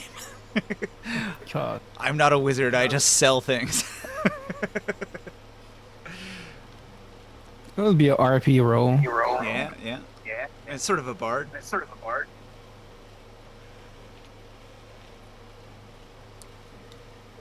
So what would be our general direction here? Are we going towards the Obsidian Fortress or... Okay, well, hold on. So there is a definitive entrance to the Deadlands called the Winding Way. And that's the first thing you're going to find when you head there.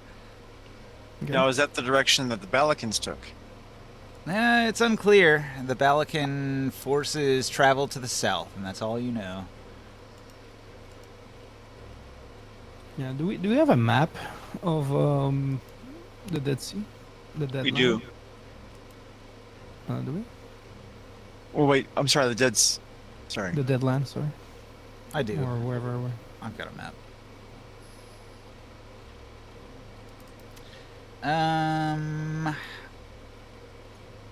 Give me just one moment. As long as I'm having issues with his internet or something. Connectivity. Yep. Rough. I gotta step away for a minute, too. Oh. I'll be back. Okay. I just promoted you back.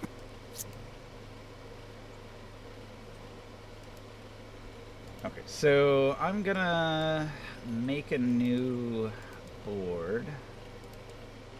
This one. And it's gonna ask you to give an image, and the image, I'm gonna put it in the Discord. It's that. So just copy the URL, paste it on the board. What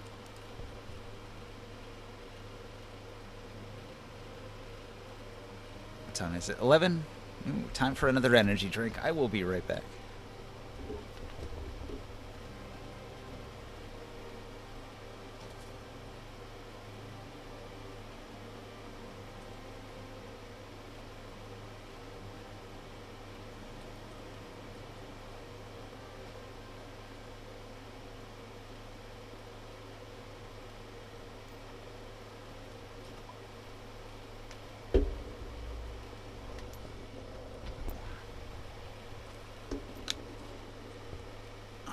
Alright. Where's our little ship? So, the Deadlands. Let's take a look at this map here. So, Sealick is there, and There's our tiny ship. the Blue Shrine isn't on this map, but it's a little south of Sealick, so the Blue Shrine would have been sort of like there. X marks the spot. And from there, you are going to travel to the southeast. And the Winding Way is down here. So, let me describe what you're doing. You are traveling into the Deadlands region, and you are going to see that in the distance it grows dark. It grows very dark. The terrain stops being so bright. In the Salt Flats it was very bright white, but the land here, while being shiny and reflective, it is pitch black. The entire terrain of the Deadlands is made of obsidian. A single, smooth sheet of obsidian that extends hundreds and hundreds of miles in every direction to the south. To the south, to the southeast, to the east. It seems to extend forever, and it is the weirdest terrain you have seen. You know obsidian is valuable. It's used to make weapons and tools. This is the most obsidian that you have ever seen in your life. It is everywhere. It covers everything.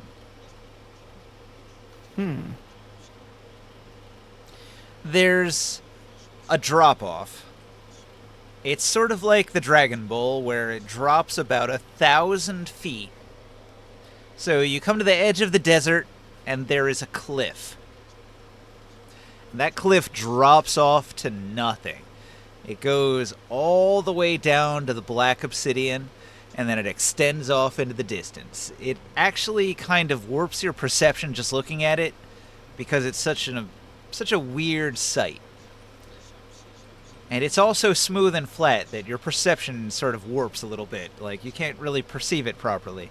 There's nothing to latch onto. There's no points of interest that you can see. Everything just looks like this flat, black, reflective obsidian everywhere. And so, from where you're at, you're going to have a really hard time spotting anything of interest. But what you are going to notice is that right here,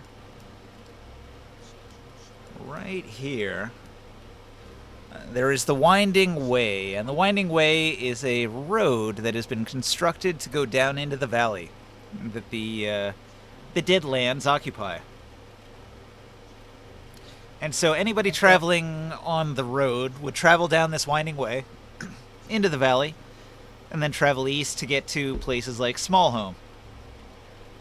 Now, from where you're at, you can kind of make out that there are some structures. It's hard to tell if it's the remnants of a forest or buildings, but they are far to the southeast, off in that direction. What are they made of? They're trees. Enormous trees. Oh. What happened to this place? Okay, but That's off in the distance. You see something more immediate that's up close here.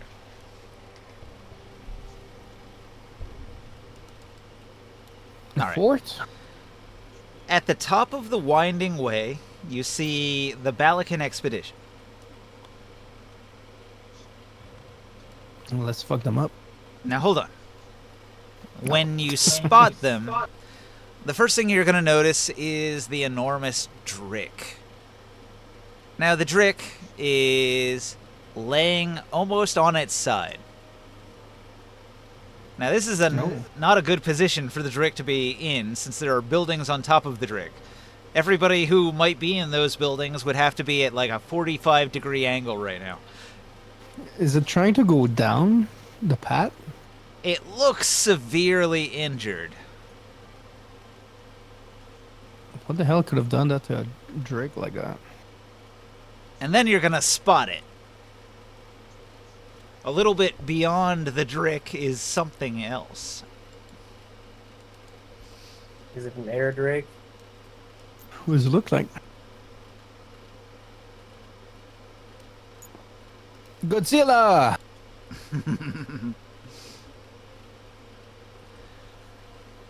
Okay, so in the distance, beyond the Drick, you see a creature. Now, you've seen Earth Drakes before, but this is an undead Earth Drake. Oh, we definitely need to kill that one. And it's the biggest Earth Drake that you've ever seen. It is gargantuan, and it is covered in a huge shell-like carapace of the hardest material. Its armor class must be insane.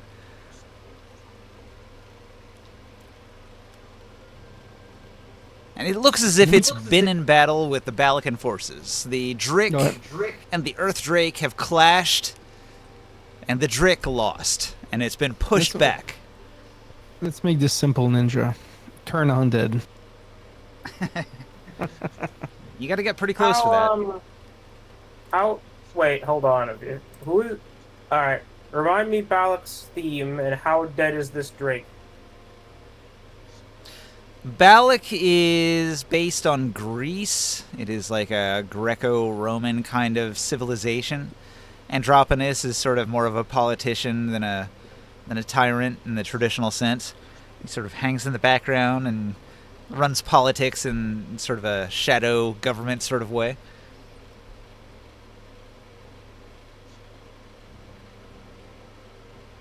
The Drake does not look badly injured. It got the best of this confrontation.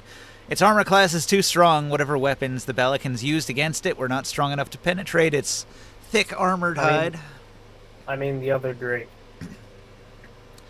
The siege Drick, D-R-I-K, that the Balakans rode in on, it's bloodied. It's lost more than half of its health, and it's walking with a limp and leaning to one side. In fact, they seem to be in retreat, a very slow kind of retreat. How intelligent is the Drick? The Drick is like a mechalot. It's an animal, and a scion is controlling it. Okay, so alright. Avengers, assemble. Alright, Yeah. You see a tremendous battle going on. An Earth Drake is lazily chasing a crippled and badly damaged Balakan force. I'd like to take the challenge, but I want to wait for the long and sky wheel. No, I'm gonna send I'm back Butterfly on the to help them table. out. What? Don't we not like the Balakans? Why are we helping them? I don't want him to die like this.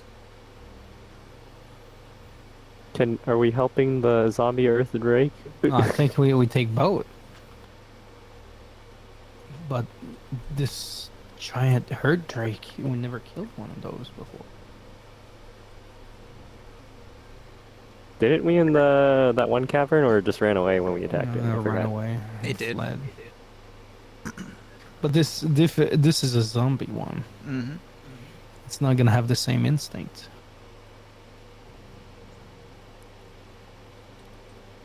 just want to fight it because you want to kill a Earth Drake?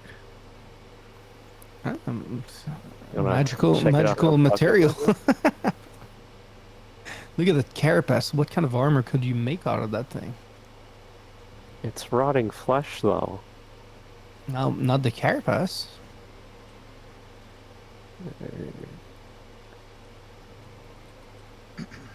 The hide of an Well- earth drake is basically iron, so it would be quite valuable.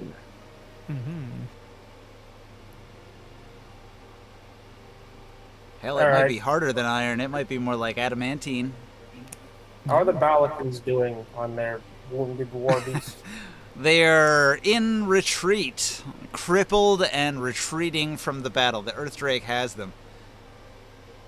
Alright, well, it can unhave them because Butterfly shall now appear from invisibility and smack it with some lightning. All right, you call out your air drake and throw lightning at it. Which you're attacking? Which? I'm The trying Earth to Drake. be dramatic about it. I'm having Butterfly sail in there invisible like, and then as it's trying to drag them back, it'll just suddenly appear and start blasting the thing. Well, I think we should get off of the ship, and attack from the ground, or fly to it. Like get away from the ship so that thing doesn't like fucking destroy it. The Belican forces would have a number of siege weapons on top of their structure. Oh, I'm not concerned about that. They are concerned themselves about the Drake, you know. That's why I'm sending Butterfly ahead. But I don't want Are we to. attacking both the Drake and the Pelicans? No, just the Drake. We can take care of the Belicans after. That thing is half dead. I'm more interested in beating up the Drake and then talking to the Balikans for a second. So, Storm Sphere, take this. All right. What am I rolling? Some kind of save? It should be a Wisdom save. Wisdom. Let's see. Wait, hold on. That might not be it. It's, Strength, wait. Oh, wait, hold on. Okay, it's a strength save, or take some bludgeoning damage. Oh, a And strength then- save? Okay, hold on. There's more to Yeah. it than that. Then I can keep spamming lightning on it, so long as it's standing there. in I'm trying the to think. What's the area. bonus on 33 strength? It's a lot. It's 1 every 2/10. Or, right? That's like a plus 11. Plus 12. Yeah, it's 11. It rounds down on half, so it just goes to 11, not 12. 23. If it was 34, then it would be 12. Got a 23 on that strength check. Spell was a bad idea. I thought it would be a dexterity thing because it's shocking him. I mean, I can still just keep blasting him with lightning, but that's a spell attack. Boy, this Earth Drake is stronger than Creus is. 33 strength. Regardless. How Do do you they have a react belt to of Earth Drake? Yeah. how do they react to the sudden dragon showing up? The Earth Drake is very aggressive. The zombie will kill the living on sight.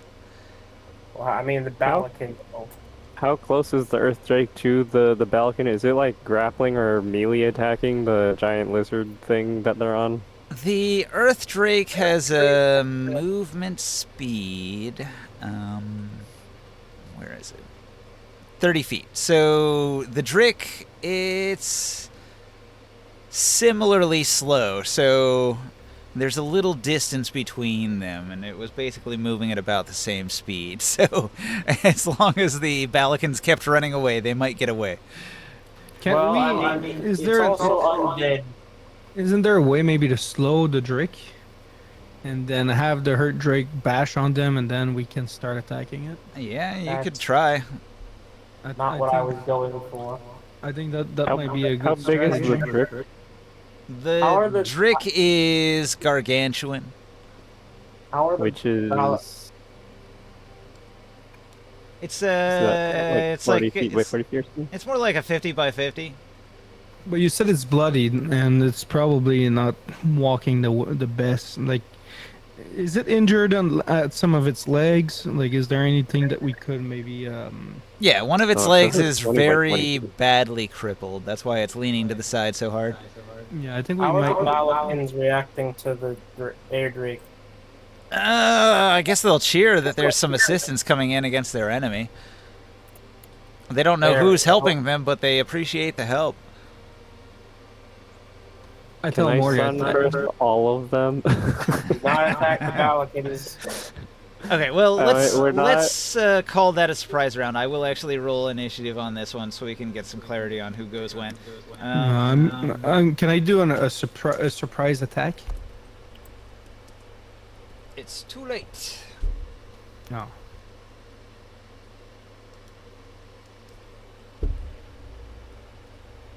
Okay, so How we got far is the airship from them? Are we like hundreds of feet, or like are we getting close now? Didn't you want to get on like the flying carpet and use that to go in instead of the airship? Yeah. Well, I would prefer that. Yeah, but I'm like, how close are we on the flying carpet as we're flying in? So I'm trying to gauge. You got to get within range of anything you're gonna do. So spells, ranged attacks, things like that. Because Sunburst has 150-foot range. Yeah. All right. Well, you can fly in within 150 feet. That works. Mm-hmm. I'll get on my chariot to fly down. Okay. But what besides Taro, what are you thinking? Are we just attacking the Earth Drake, or I was going to attack the leg of the drake. I don't Oh, you want to mobilize see the there? purpose in doing that. I don't want that herd drake to focus on us. We'll be fine. It's a giant, slow brick. Okay, so I rolled initiative. Ringsight had the surprise round where he attacked with Butterfly. And now we're at Orn. Also, they have siege weapons, so I prefer if they could get away from it and then fire at it to death. They're just gonna flee. They might not. I'm not gonna count on that. Have a little faith. In Balik. Nah. They attacked us with they attacked us with Godzilla. And then they and now attacked us with Godzilla's their attacking troops. them. And now our Godzilla's fighting their Godzilla, so it all. This is evens not out. our Godzilla. No, my Godzilla's doing it.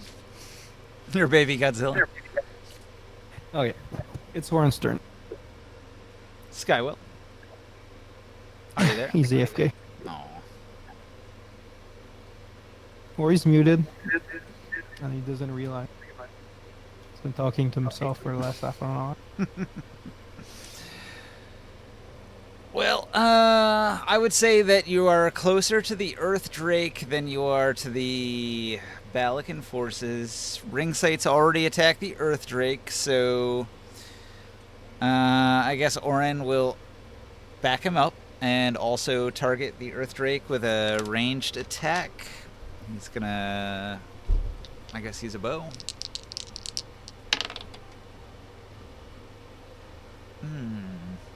What is this plus to hit? Let me find out.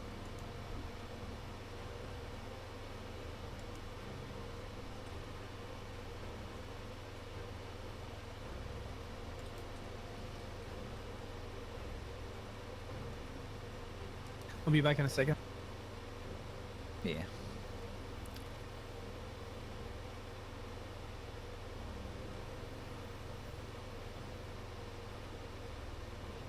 So he's got an Elm composite longbow that has a long range of 600 feet. He could use that.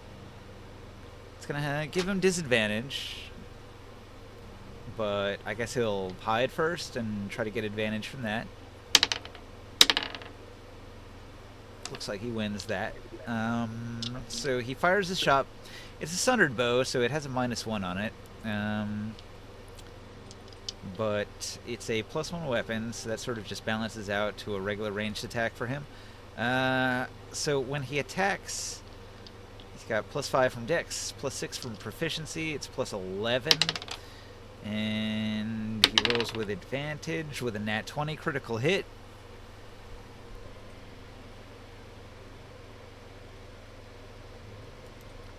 It's actually a super good roll with advantage. Cold Burst, this item... Oh, it doesn't have any charges left, so I can't Cold Burst. But he can hit with a regular hit for a d8, and then he adds his sneak attack damage, which is 9d6, I think.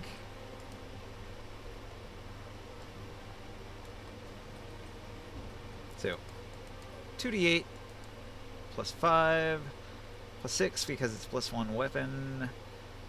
96.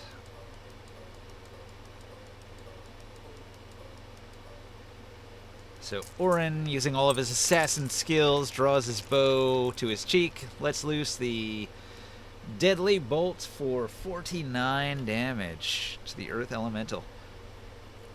Ooh.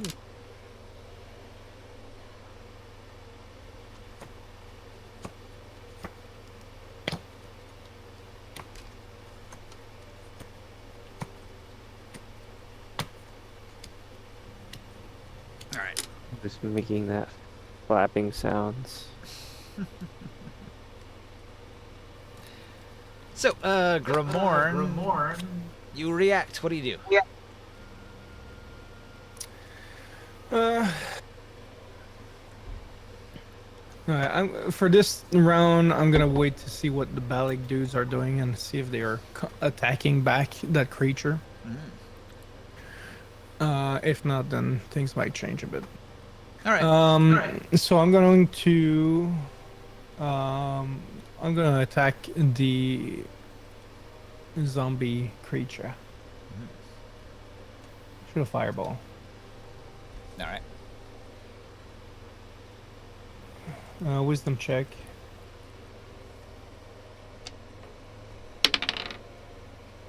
Wisdom check.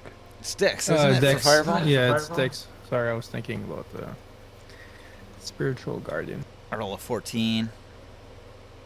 Yeah, no.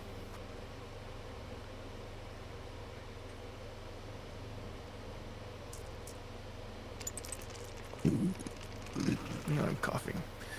Rerolling 1 and 2s.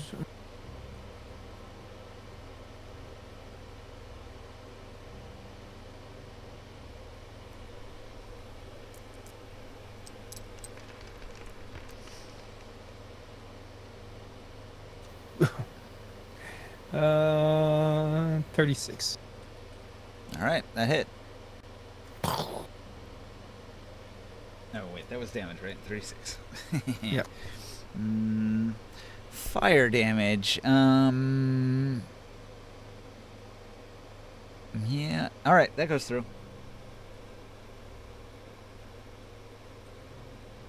He's got 85 damage on him now, but it doesn't seem to have phased him much.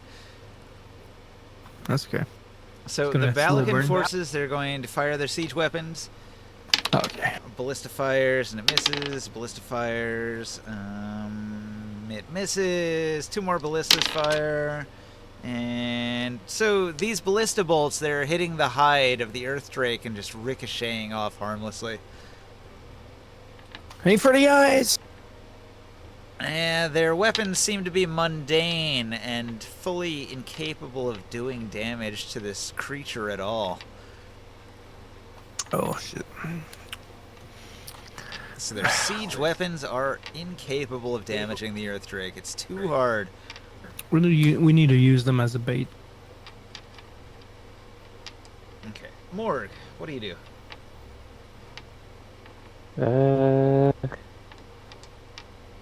Let's see.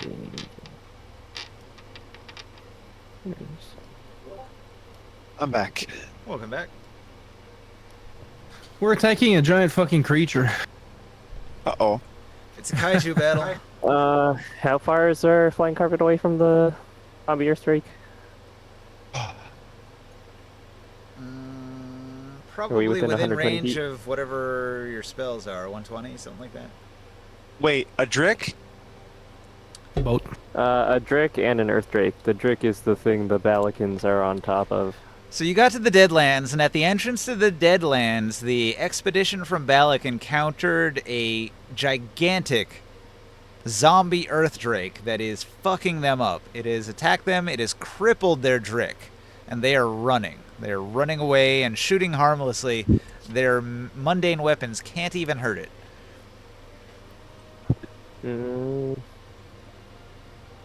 Is it, what's the weather condition? Is it stormy? Not today. I'll just do this anyways. I'll use a base level 3 call lightning on it. Okay. So it has to do a DC 23 deck save. Or it takes 3d10 lightning damage.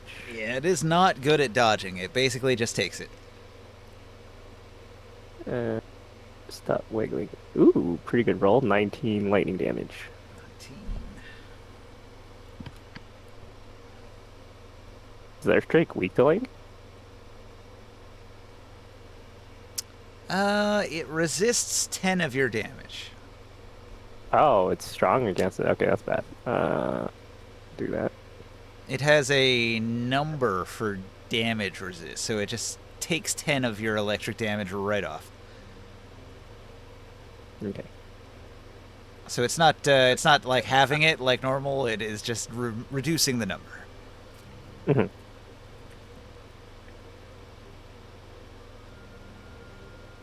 Did it have the damage reduction thing to Grimoire's fire damage? Fire seemed to work fine on it. Okay, so lightning is bad. Lightning is bad. All right, ring sight. Cold probably work. Yes. We're back around to your turn. I could use light spells, but the problem is it's con saves.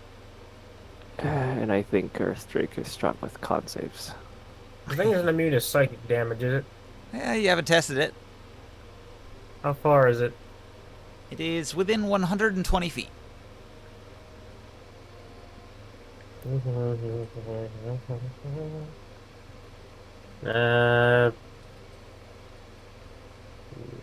Psychic Lance. All right, you fire a psychic lance at it.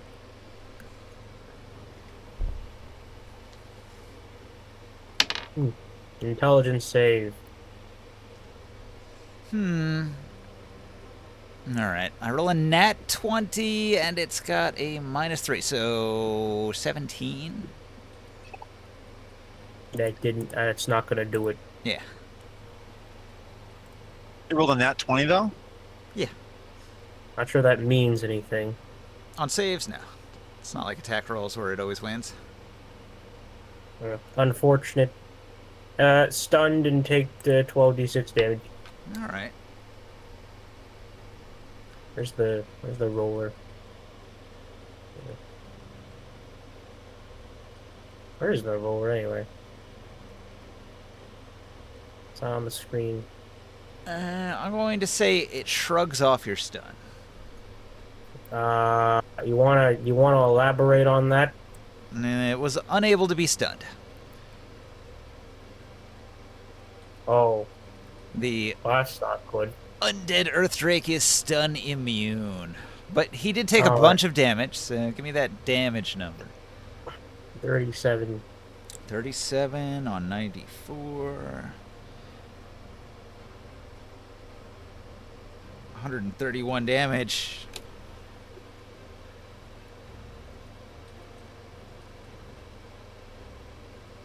Not bloodied yet. All right. Anything else?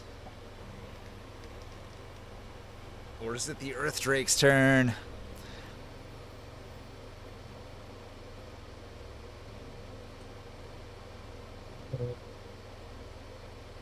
Nah, butterfly's attacking again. Butterfly attacks again. All right. How much damage did the thing do the last time it attacked? You didn't see. Uh-huh. It's gonna attack right after you go, and then you'll know. Butterfly move in front of the Drick and use the dodge action. No, positioning. You're closer to the Earth Elemental. The Drick is quite far away. Because it was running Oh. away from the Earth Elemental, so it's got some lead on you. It's up ahead. Probably a Then full guide movement it ahead.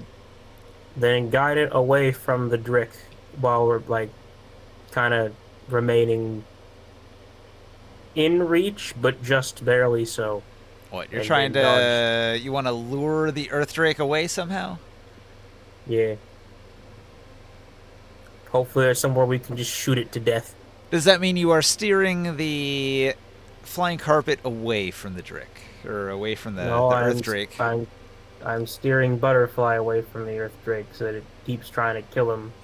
Okay, so Butterfly attacked once and then is moving away to try to lure it. Well, Butterfly didn't attack, he's just dodging. Well, you had the surprise attack. That's what I'm saying. Yes? Oh, then yes. But, yeah, that's the turd. I'm not sure this thing will react to that. It's very stubborn. Set on its attack course. Alright, so the Earth Drake roars. It lets out a mighty undead roar. And it is going to stare at the Drick. The Drick has to make a save.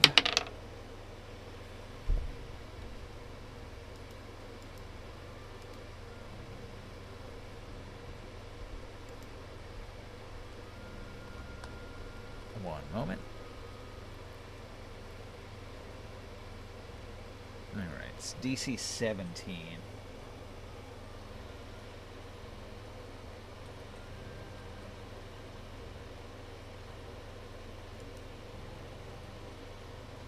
Kind of save. It is con-based, I believe. Okay, so the Earth Drake uses an ability called Death Gaze on the Drake, but the Drake resists because its con was too high. And then the Earth Drake is going to move 30 feet. Closes the distance a little bit.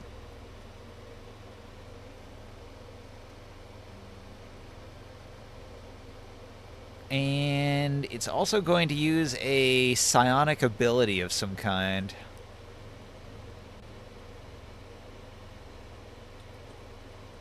Yeah.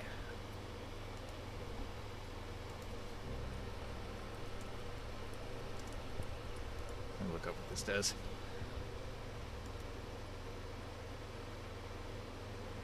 Oh, okay. A shimmering field of force appears around the Earth Drake.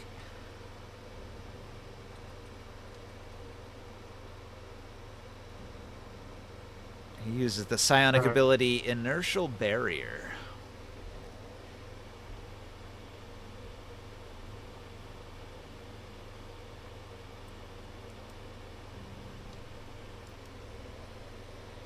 All right.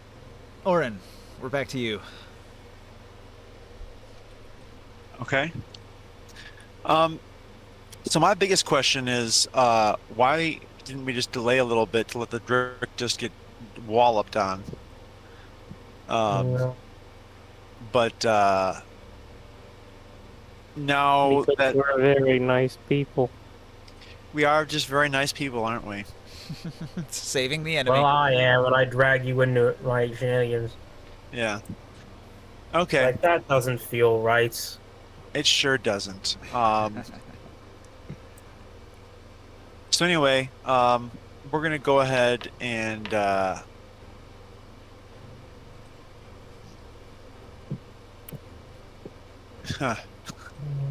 jump up on this Earth Drake. One of my friends is asking how I can join our D&D game just now. I mean, Taurus is gone. We could use another person. This is true. And also Sia. Sia's gone. Mm-hmm. Wait, he's for sure he's gone then? Yeah, he's not I coming mean, back. they've been gone for a long Unless time. he loses his job. Yeah. I'm not saying it couldn't happen, but he would probably look for another job. Yeah. Okay, well, I'm gonna try and get on top of this.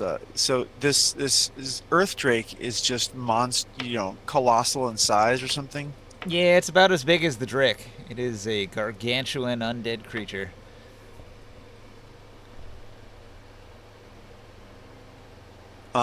Maybe not as big as the Drake. It's like a 40 by 40 instead of a 50 by 50. So there's not necessarily a reason for me to go Shadow of Colossus and climb up on this thing. Maybe. Yeah, you have decent range. I had you attack with your bow last turn.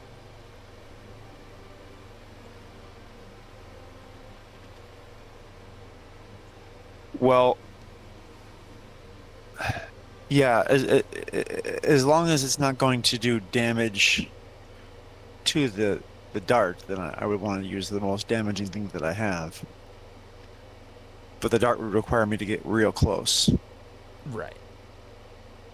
Yeah, you're well over 100 feet away, at least. Probably closer to 120. But you could command the flying carpet to get closer if you wish. Well, does it seem like my arrows are doing anything to it? You got a sneak attack, and it did considerable damage. I think 49 damage. Well, then that's what I'm going to keep on doing. I'll just do the, sneak. Maybe I should go. I'm going to jump off of the flying carpet and go into the ground. Can I do it? Let's see. I don't have knowledge nature. Survival. Does it seem to burrow into the ground? Does it have a tremor sense, like the way a sinkworm would? I don't see it You would necessarily. know that Earth Drakes have a burrow speed, yeah. Yeah. Okay, well, I'm just going to go ahead and make my stealth roll and make my attack roll. And we're just going to leave it like that. All right. This thing is hard as a rock. Armor class 25. Will I make it? And I do. Oh, come on, computer. There you go. All right, question. Is your arrow made of metal? I haven't used arrows in a good long while, but yeah, I have arrows with different tips. I don't see. I'm looking for my quiver. Quiver.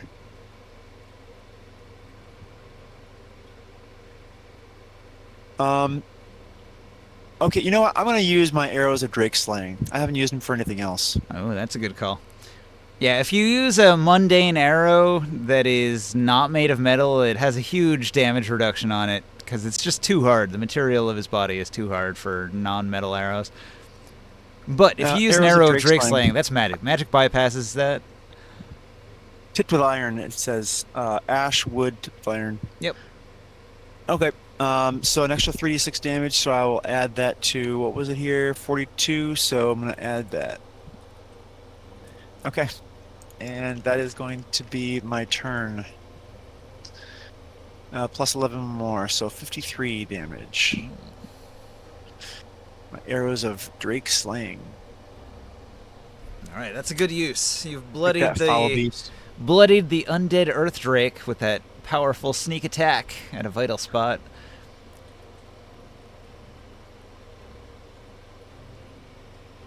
I am marking off ammo. All right, Grimorn. You can see that Orin has hit it in a vital point, and it's recoiling in pain. Ooh. What, the Drake? Yeah. Where did he hit it? Yeah, maybe in between the spinal discs or something. Don't say that. That sounds worse than hay in the eye. I know it's the spinal disc is too medical. Now I feel it. Is it possible to try to shoot a fireball in the same spot? Yeah, it wouldn't do anything extra. He gets rogue features. Oh, I see. Cool. Well, good for you, man. A fireball? Okay, you throw a fireball at the Earth Drake. Kerboom. Its dex is low. -3. It fails the dex save. Rerolling a bunch.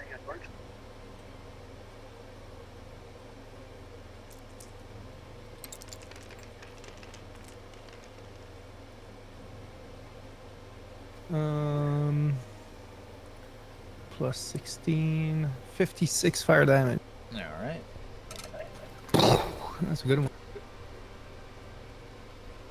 4 5s and 6. Damn. Done 240 damage to it. It's still alive. But it's badly wounded. Oh. Let's keep on it. On the Balakan Drick, there's a Templar Wizard. Echo. The Templar Wizard, he is going to cast a powerful spell. Throws a lightning bolt at the Earth Drake. The Earth Drake fails its dex save. It's going to take 9d6 lightning damage.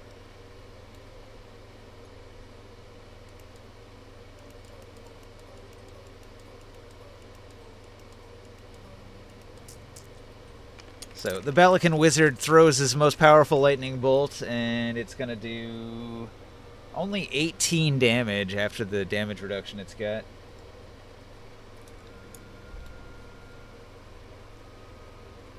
Brings it to 258. It's still alive. The Balakan siege weapons are harmless, and they don't do any damage to the hide unless they get a crit. And I roll an 8, I roll a 3... I roll a 20 and I roll a 4. So they did get a critical hit, which is pretty good because a ballista bolt is going to do, I think, 4d10. Doubled. That might actually do some damage to the thick hide of the Earth Drake. Yeah, the critical hit actually punches through in a vital point.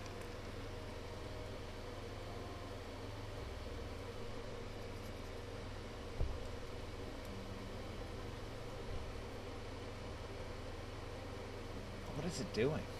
Where is my number?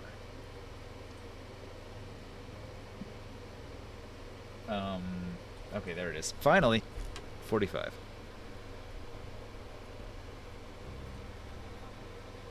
All right. The Earth Drake collapses. It had momentum because it was charging towards the retreating Drick, but its face is going to tip down into the earth, half burying it into the sand, and it's going to slide to a halt. All right. All right, so you Now- have saved the Balakans. Are you going to attempt to parlay with the enemy now that you've rescued them? Maybe you can use that as a bargaining chip. Yes. I do. I I'm feel gonna- like I should not be the one to begin this parlay. And so I'm just going to go ahead and go invisible and float up nearby them when they begin this parlay. Yeah. I'll float over there. Yeah, we'll go over there. So All we're, right. we're going on the... they're going to be on the flying carpet. All right, you approach on the flying carpet. I'm on my fire chariot. Okay. I'm gonna not go directly over there. I'm going to go to the ground first, and then kind of hide in case they can still see invisible.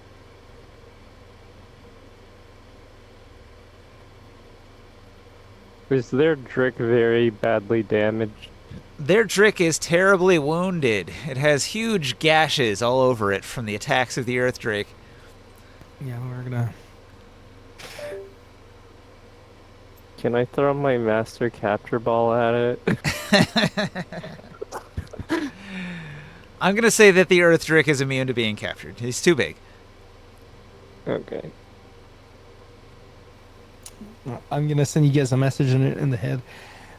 I'm not too keen to let these guys go. Then why did you?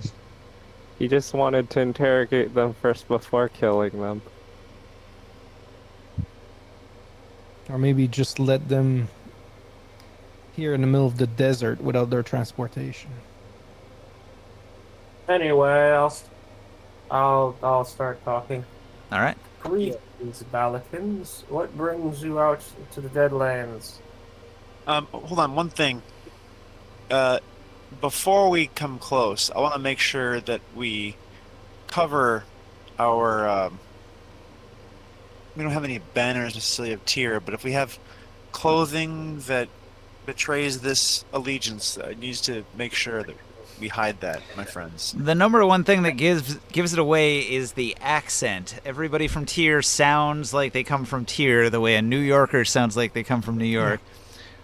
Well, I speak with telepathy, so I'll do it then. Yeah, he's a chicken man.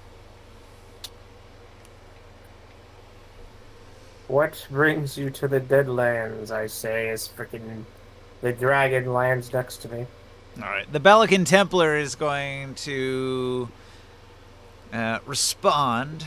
Thank you for your assistance. We are an expeditionary force sent from Balak. We were to explore the Southlands and determine if there was anything of value for the greater glory of Balak. But all we have found is terrible attack from these undead monstrosities. Perhaps you should go home. There's not much of value for Balak here. While that's happening, after that first kind of interchange, is there a chance that I get onto the Drick? Yeah. Invisible? Okay. Being extra wary of the wizard, I'm going to be especially making sure that I stay behind him and everything else. I'll try to make it to the center, that center building, and see if I can find any maps or That would be where the meeting takes place. The central pillar building is where the people that run the Drick that would be talking to you, where they would be sitting. It's sort of like the bridge of the Enterprise, basically. Right. So I'm going to the bridge, and while they're having this discussion, I'm going to be kind of looking around, going through things. The Balakans, they don't have any writing. These are not literate people. These are just soldiers following orders. So anything that they have been told was verbal. And you don't see any documents that you can steal. Have you found any treasures on your, or temples, or any building on your travels?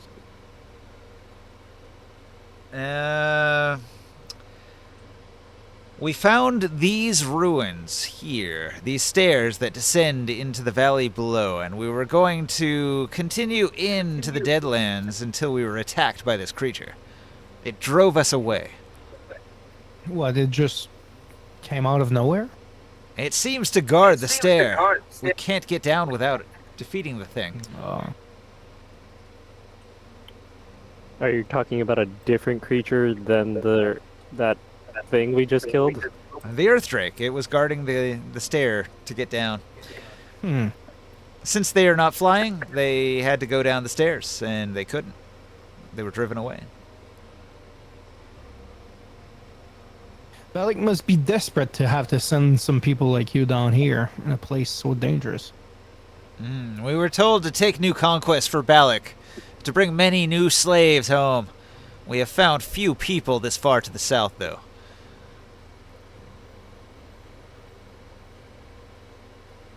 Does Sounds a little Balak desperate. even suspect that there are actually people here, or is he just saying to kind of like explore because he doesn't know? These lands are unknown. Far to the south, nobody travels into these realms. Too dangerous.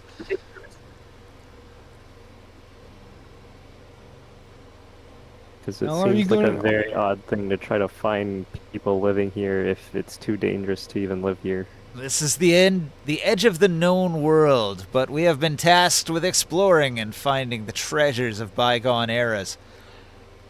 Is there more than you? Is there more caravans like these ones exploring the area? Our forces are spread thin. The others are positioned to defend the territory of Balak.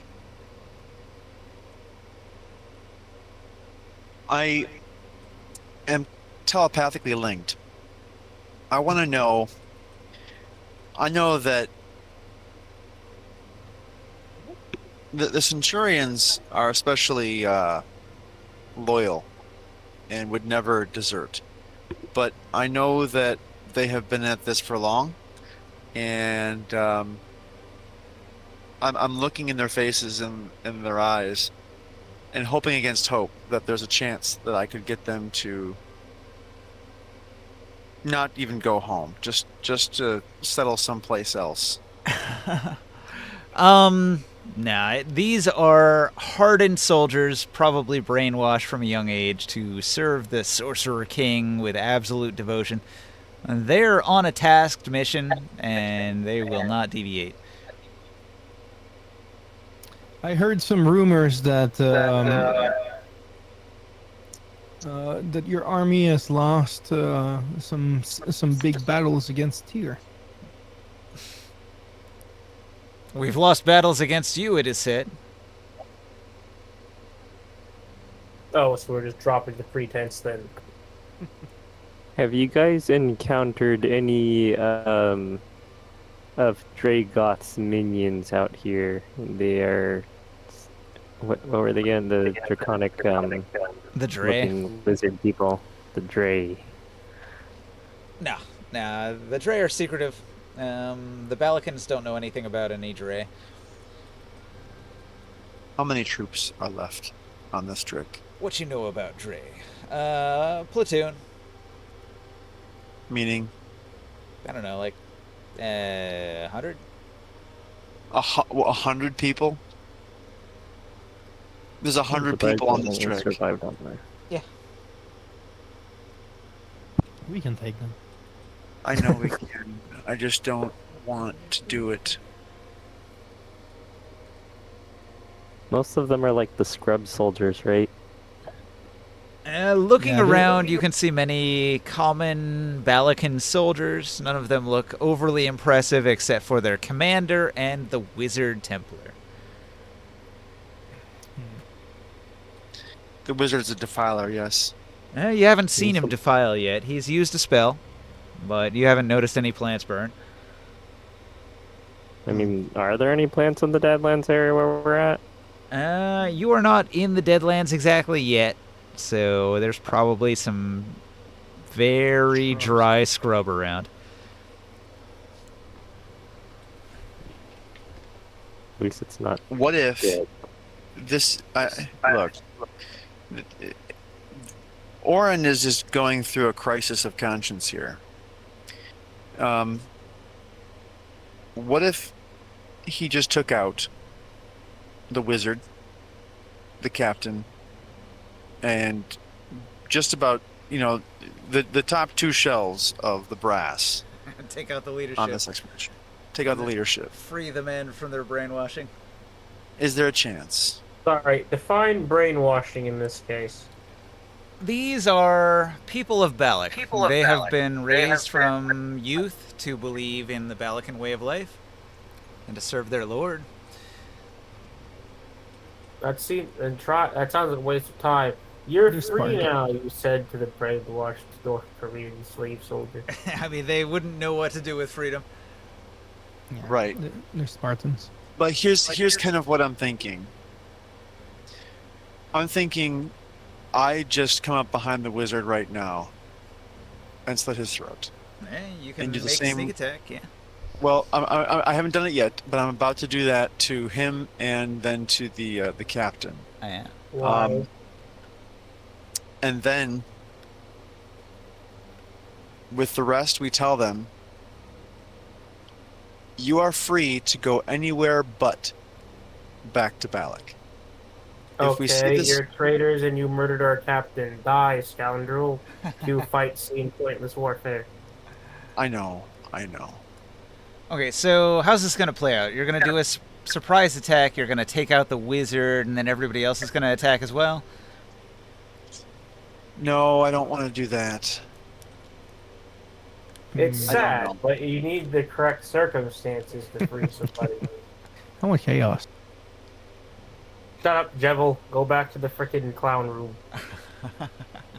I just I have zero pity for like Balik forces that actually try to destroy Tyr and everyone in the city. Hey, listen. Think of it this Kidnap way. people to give them to the dragon. Now to we have Boris a the dragon. card to hold over their head. Did they try No. to attack us again? No, Hey, we bailed out to the desert. Balik is our enemy, and this is what Oren Balik does all the time. And if Balik has less troops, Balik is easier to get. This is Oren's whole like philosophy laid bare once again, is that if he can, and it's something that he keeps on trying to do, and it doesn't always work, but what he's going to try to do in just about every case is kill the politician, kill the generals, kill the top brass, remove them from the occasion, so that the troops do not have to die needlessly. Who are just following him, just do the best they equally can. as brainwashed as the troops. You're cutting off the torso and calling it the head. Look, my faith in the common man may be misplaced to you, but it will never waver. And Sending spell. sending spell, what? I'm going to ask the captain how he came to his position. The captain was a Balakan guard for many years, and they determined that he had superior skill over the others, and he was put in a position of command. And over time, he became the Drick commander in charge of a platoon of men. Come on, Oren, go ahead. Don't do it. Don't do it, Oren. It's not gonna work. They're just gonna betray. You're gonna free them, and then they're gonna immediately attack you because you killed their comrade in arms. And then they're gonna Kill the defiler. I not a have to do that. defiler. Is Balak one of the sorcerer kings that are like really unreasonable that we can't really ally with them? Pretty much, yeah. Yes. Androponus is one of the more cowardly and political sorcerer kings. He's probably the least likely to confront you directly and the most likely to send a bunch of minions to do his bidding. But he's These are- absolutely not one that we could ever rely on in a fight against Boris. Nah. No, he's very You loyal choose- to Boris. Yeah, he tried twice to get like thousands of slaves from us, from Tyr. And that's what this was about too, as you heard in this, is that their whole I have plan a was to try and request. get more people People. to enslave to send to Boris. In fact, have a request. a considerable portion of the people that are in the Drick are slaves. How many people are in this room right now, Ninja? It's mostly just the troops. So you have the commander, you have his soldiers arrayed around him in a defensive formation, and the wizard in the inner circle defended. Is there like 10 people in this group? Well, his personal guard is probably more like 20. I must say, Captain, our help does not come free. There And, is a cost to be paid. Do they all fit in the fireball? There's what to be paid?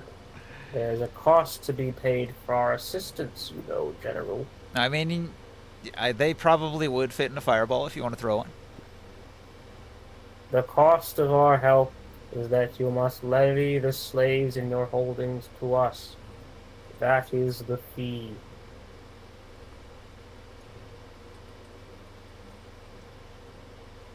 Are you going to fireball? What? Are they turning over the slaves? I asked a question. I'm gonna free these slaves. No, hold on. We can't continue the conversation if Grimorn is fireballing the entire cluster of people you're negotiating with. Well, I'm pretty We have to That completely is stop kind of a- any of that other discussion that's going on and deal with the fact that there's a fireball going off in the middle of their group. Stop fireballing. Hold on for a sec. I think it was conditional. It's like it would depend on his response. Oh no, Gremorn is done with. He has zero Why? patience at this point. What did they do? We I'm bothered to I'm fireballing them. counterspell. I think I have a counterspell. What? You're gonna They use burn a tattoo on this? they also what? have a counter spell, so like their wizard is going to try to prevent your fireball. I'm slipping with his He throat. can try. All right, so before he tries to counterspell, Orin is going to jump in with his sneak attack that he had planned. Are you upcasting your fireball, by the way? Yeah, it's level 6. All right. Oh, Jesus Okay, they Christ. have to roll what for a the cluster counter. this You is know what? D&D. No. Channel Divinity, rebuke the violent. What? What does that mean? What does that do? Immediately after an attacker within 30 feet of you deals damage to a creature that is not you. Well, it's a wisdom save, so you'd probably be fine. If you fail, you can gamble on that if you want, but if you fail, you are taking radiant damage equal to the damage you deal. Okay, Okay. fair enough. I get it too? Is that cumulative? Because he's Well, no, I fireballing a can't. whole group of people. No, no, it's gonna be the. Nah, it's a specific person. Well, it's a wisdom save. I have After all the freaking bother. But fireball, anyways. And Orin, are you trying to? Yeah, coup de grace from invisibly behind him. Okay, so there's a fireball, there's a backstab, the wizard's down, everybody is hit by the fireball. They're fighters, they have a lot of hit points, they're gonna survive the fireball. You want me to roll that though? The spell will go off to rebuke the violent. It's a wisdom save. Who's making the save? Is it targeting everyone? That'd be me. It targets Grimorn. Okay, so then Grimorn makes his wisdom save. Let's see what the number is on that. Because I'm invisible. Well, I'm not anymore invisible. Can you Orin, can you teleport behind a building or something for What? cover? What's the? You guys didn't see me, but 19. I think he beat you. All right, I'm gonna roll my fireball. I'm gonna have to try a dex out of the fireball. Oh, you're safe. But I'm invisible. Yeah, you're still an ally. Doesn't matter. It's Is not your like Orin heading very far now? I There's don't also think. No, I don't. Because I'm assuming we're on a flying carpet, right? And then No, we're in the Orin's, room. down on the thing with them. We're in the room. Oh, are we? We're on their Drick parlaying You're- with them. On their Drick inside the central pillar structure where the commander would reside. Oh. He's got like a circle of pillars in the middle of the top of the Drick.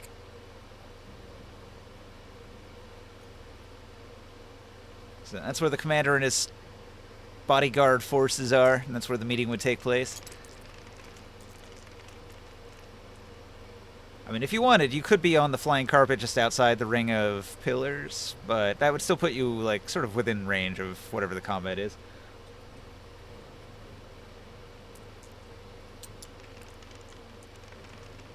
I was just trying to wonder how spells cover and that would function.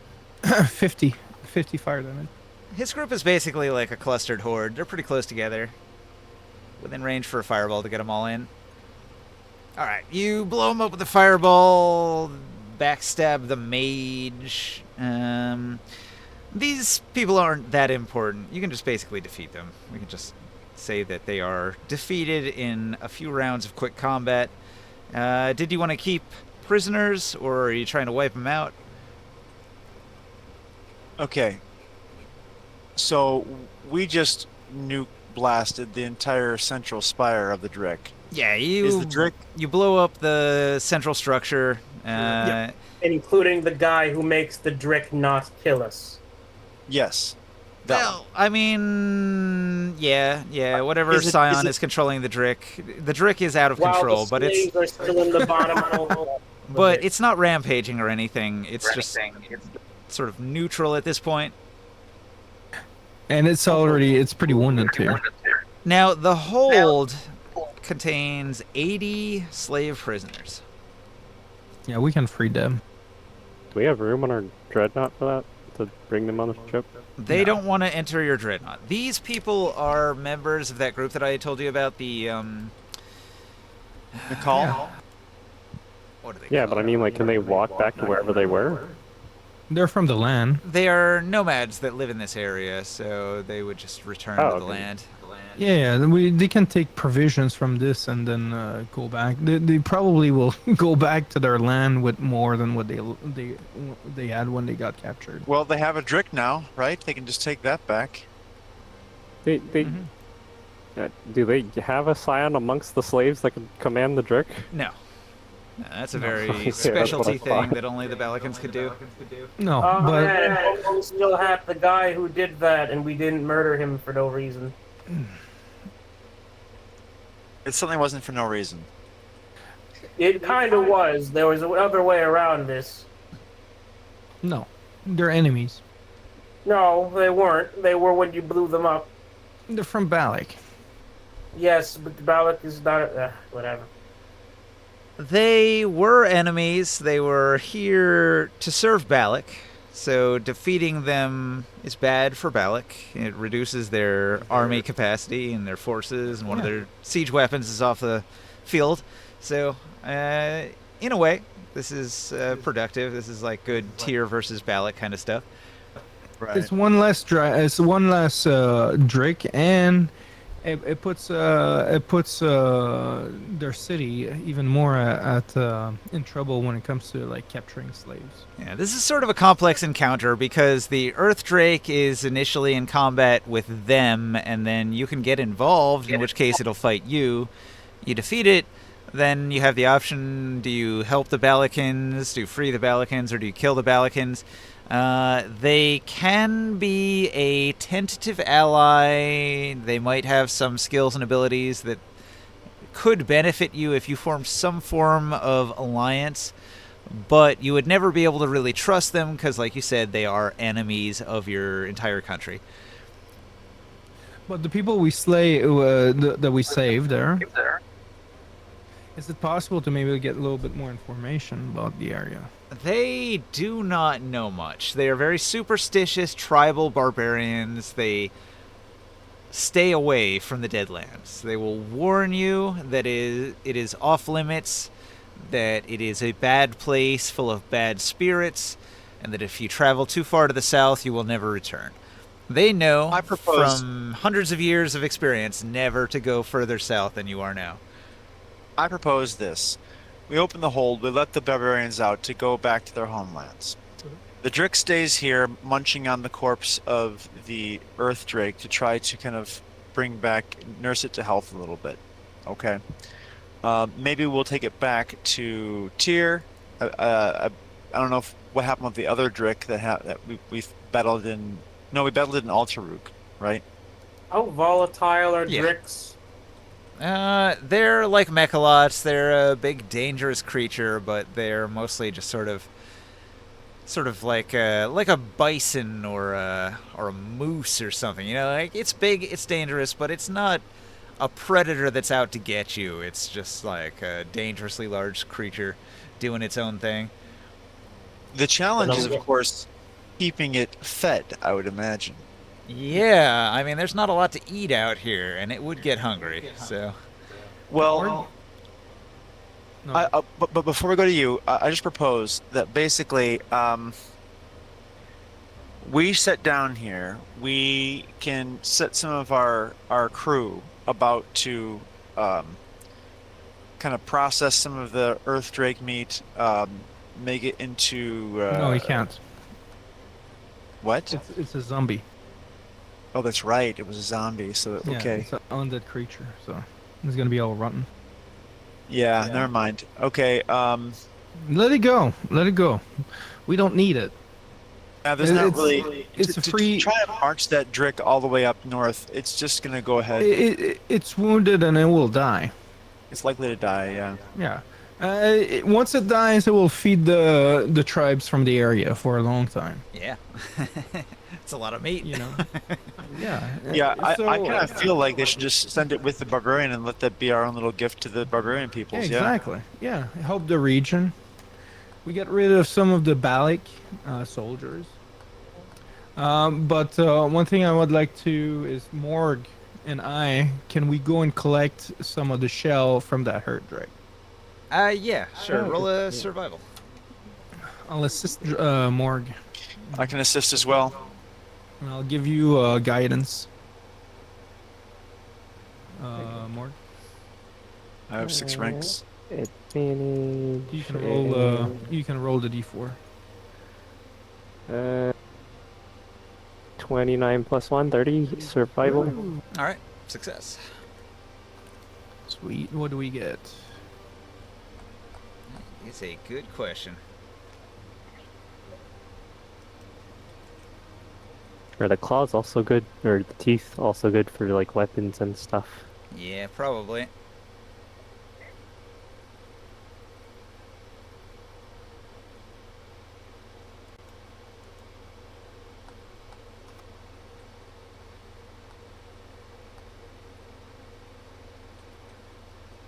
Going to sleep now.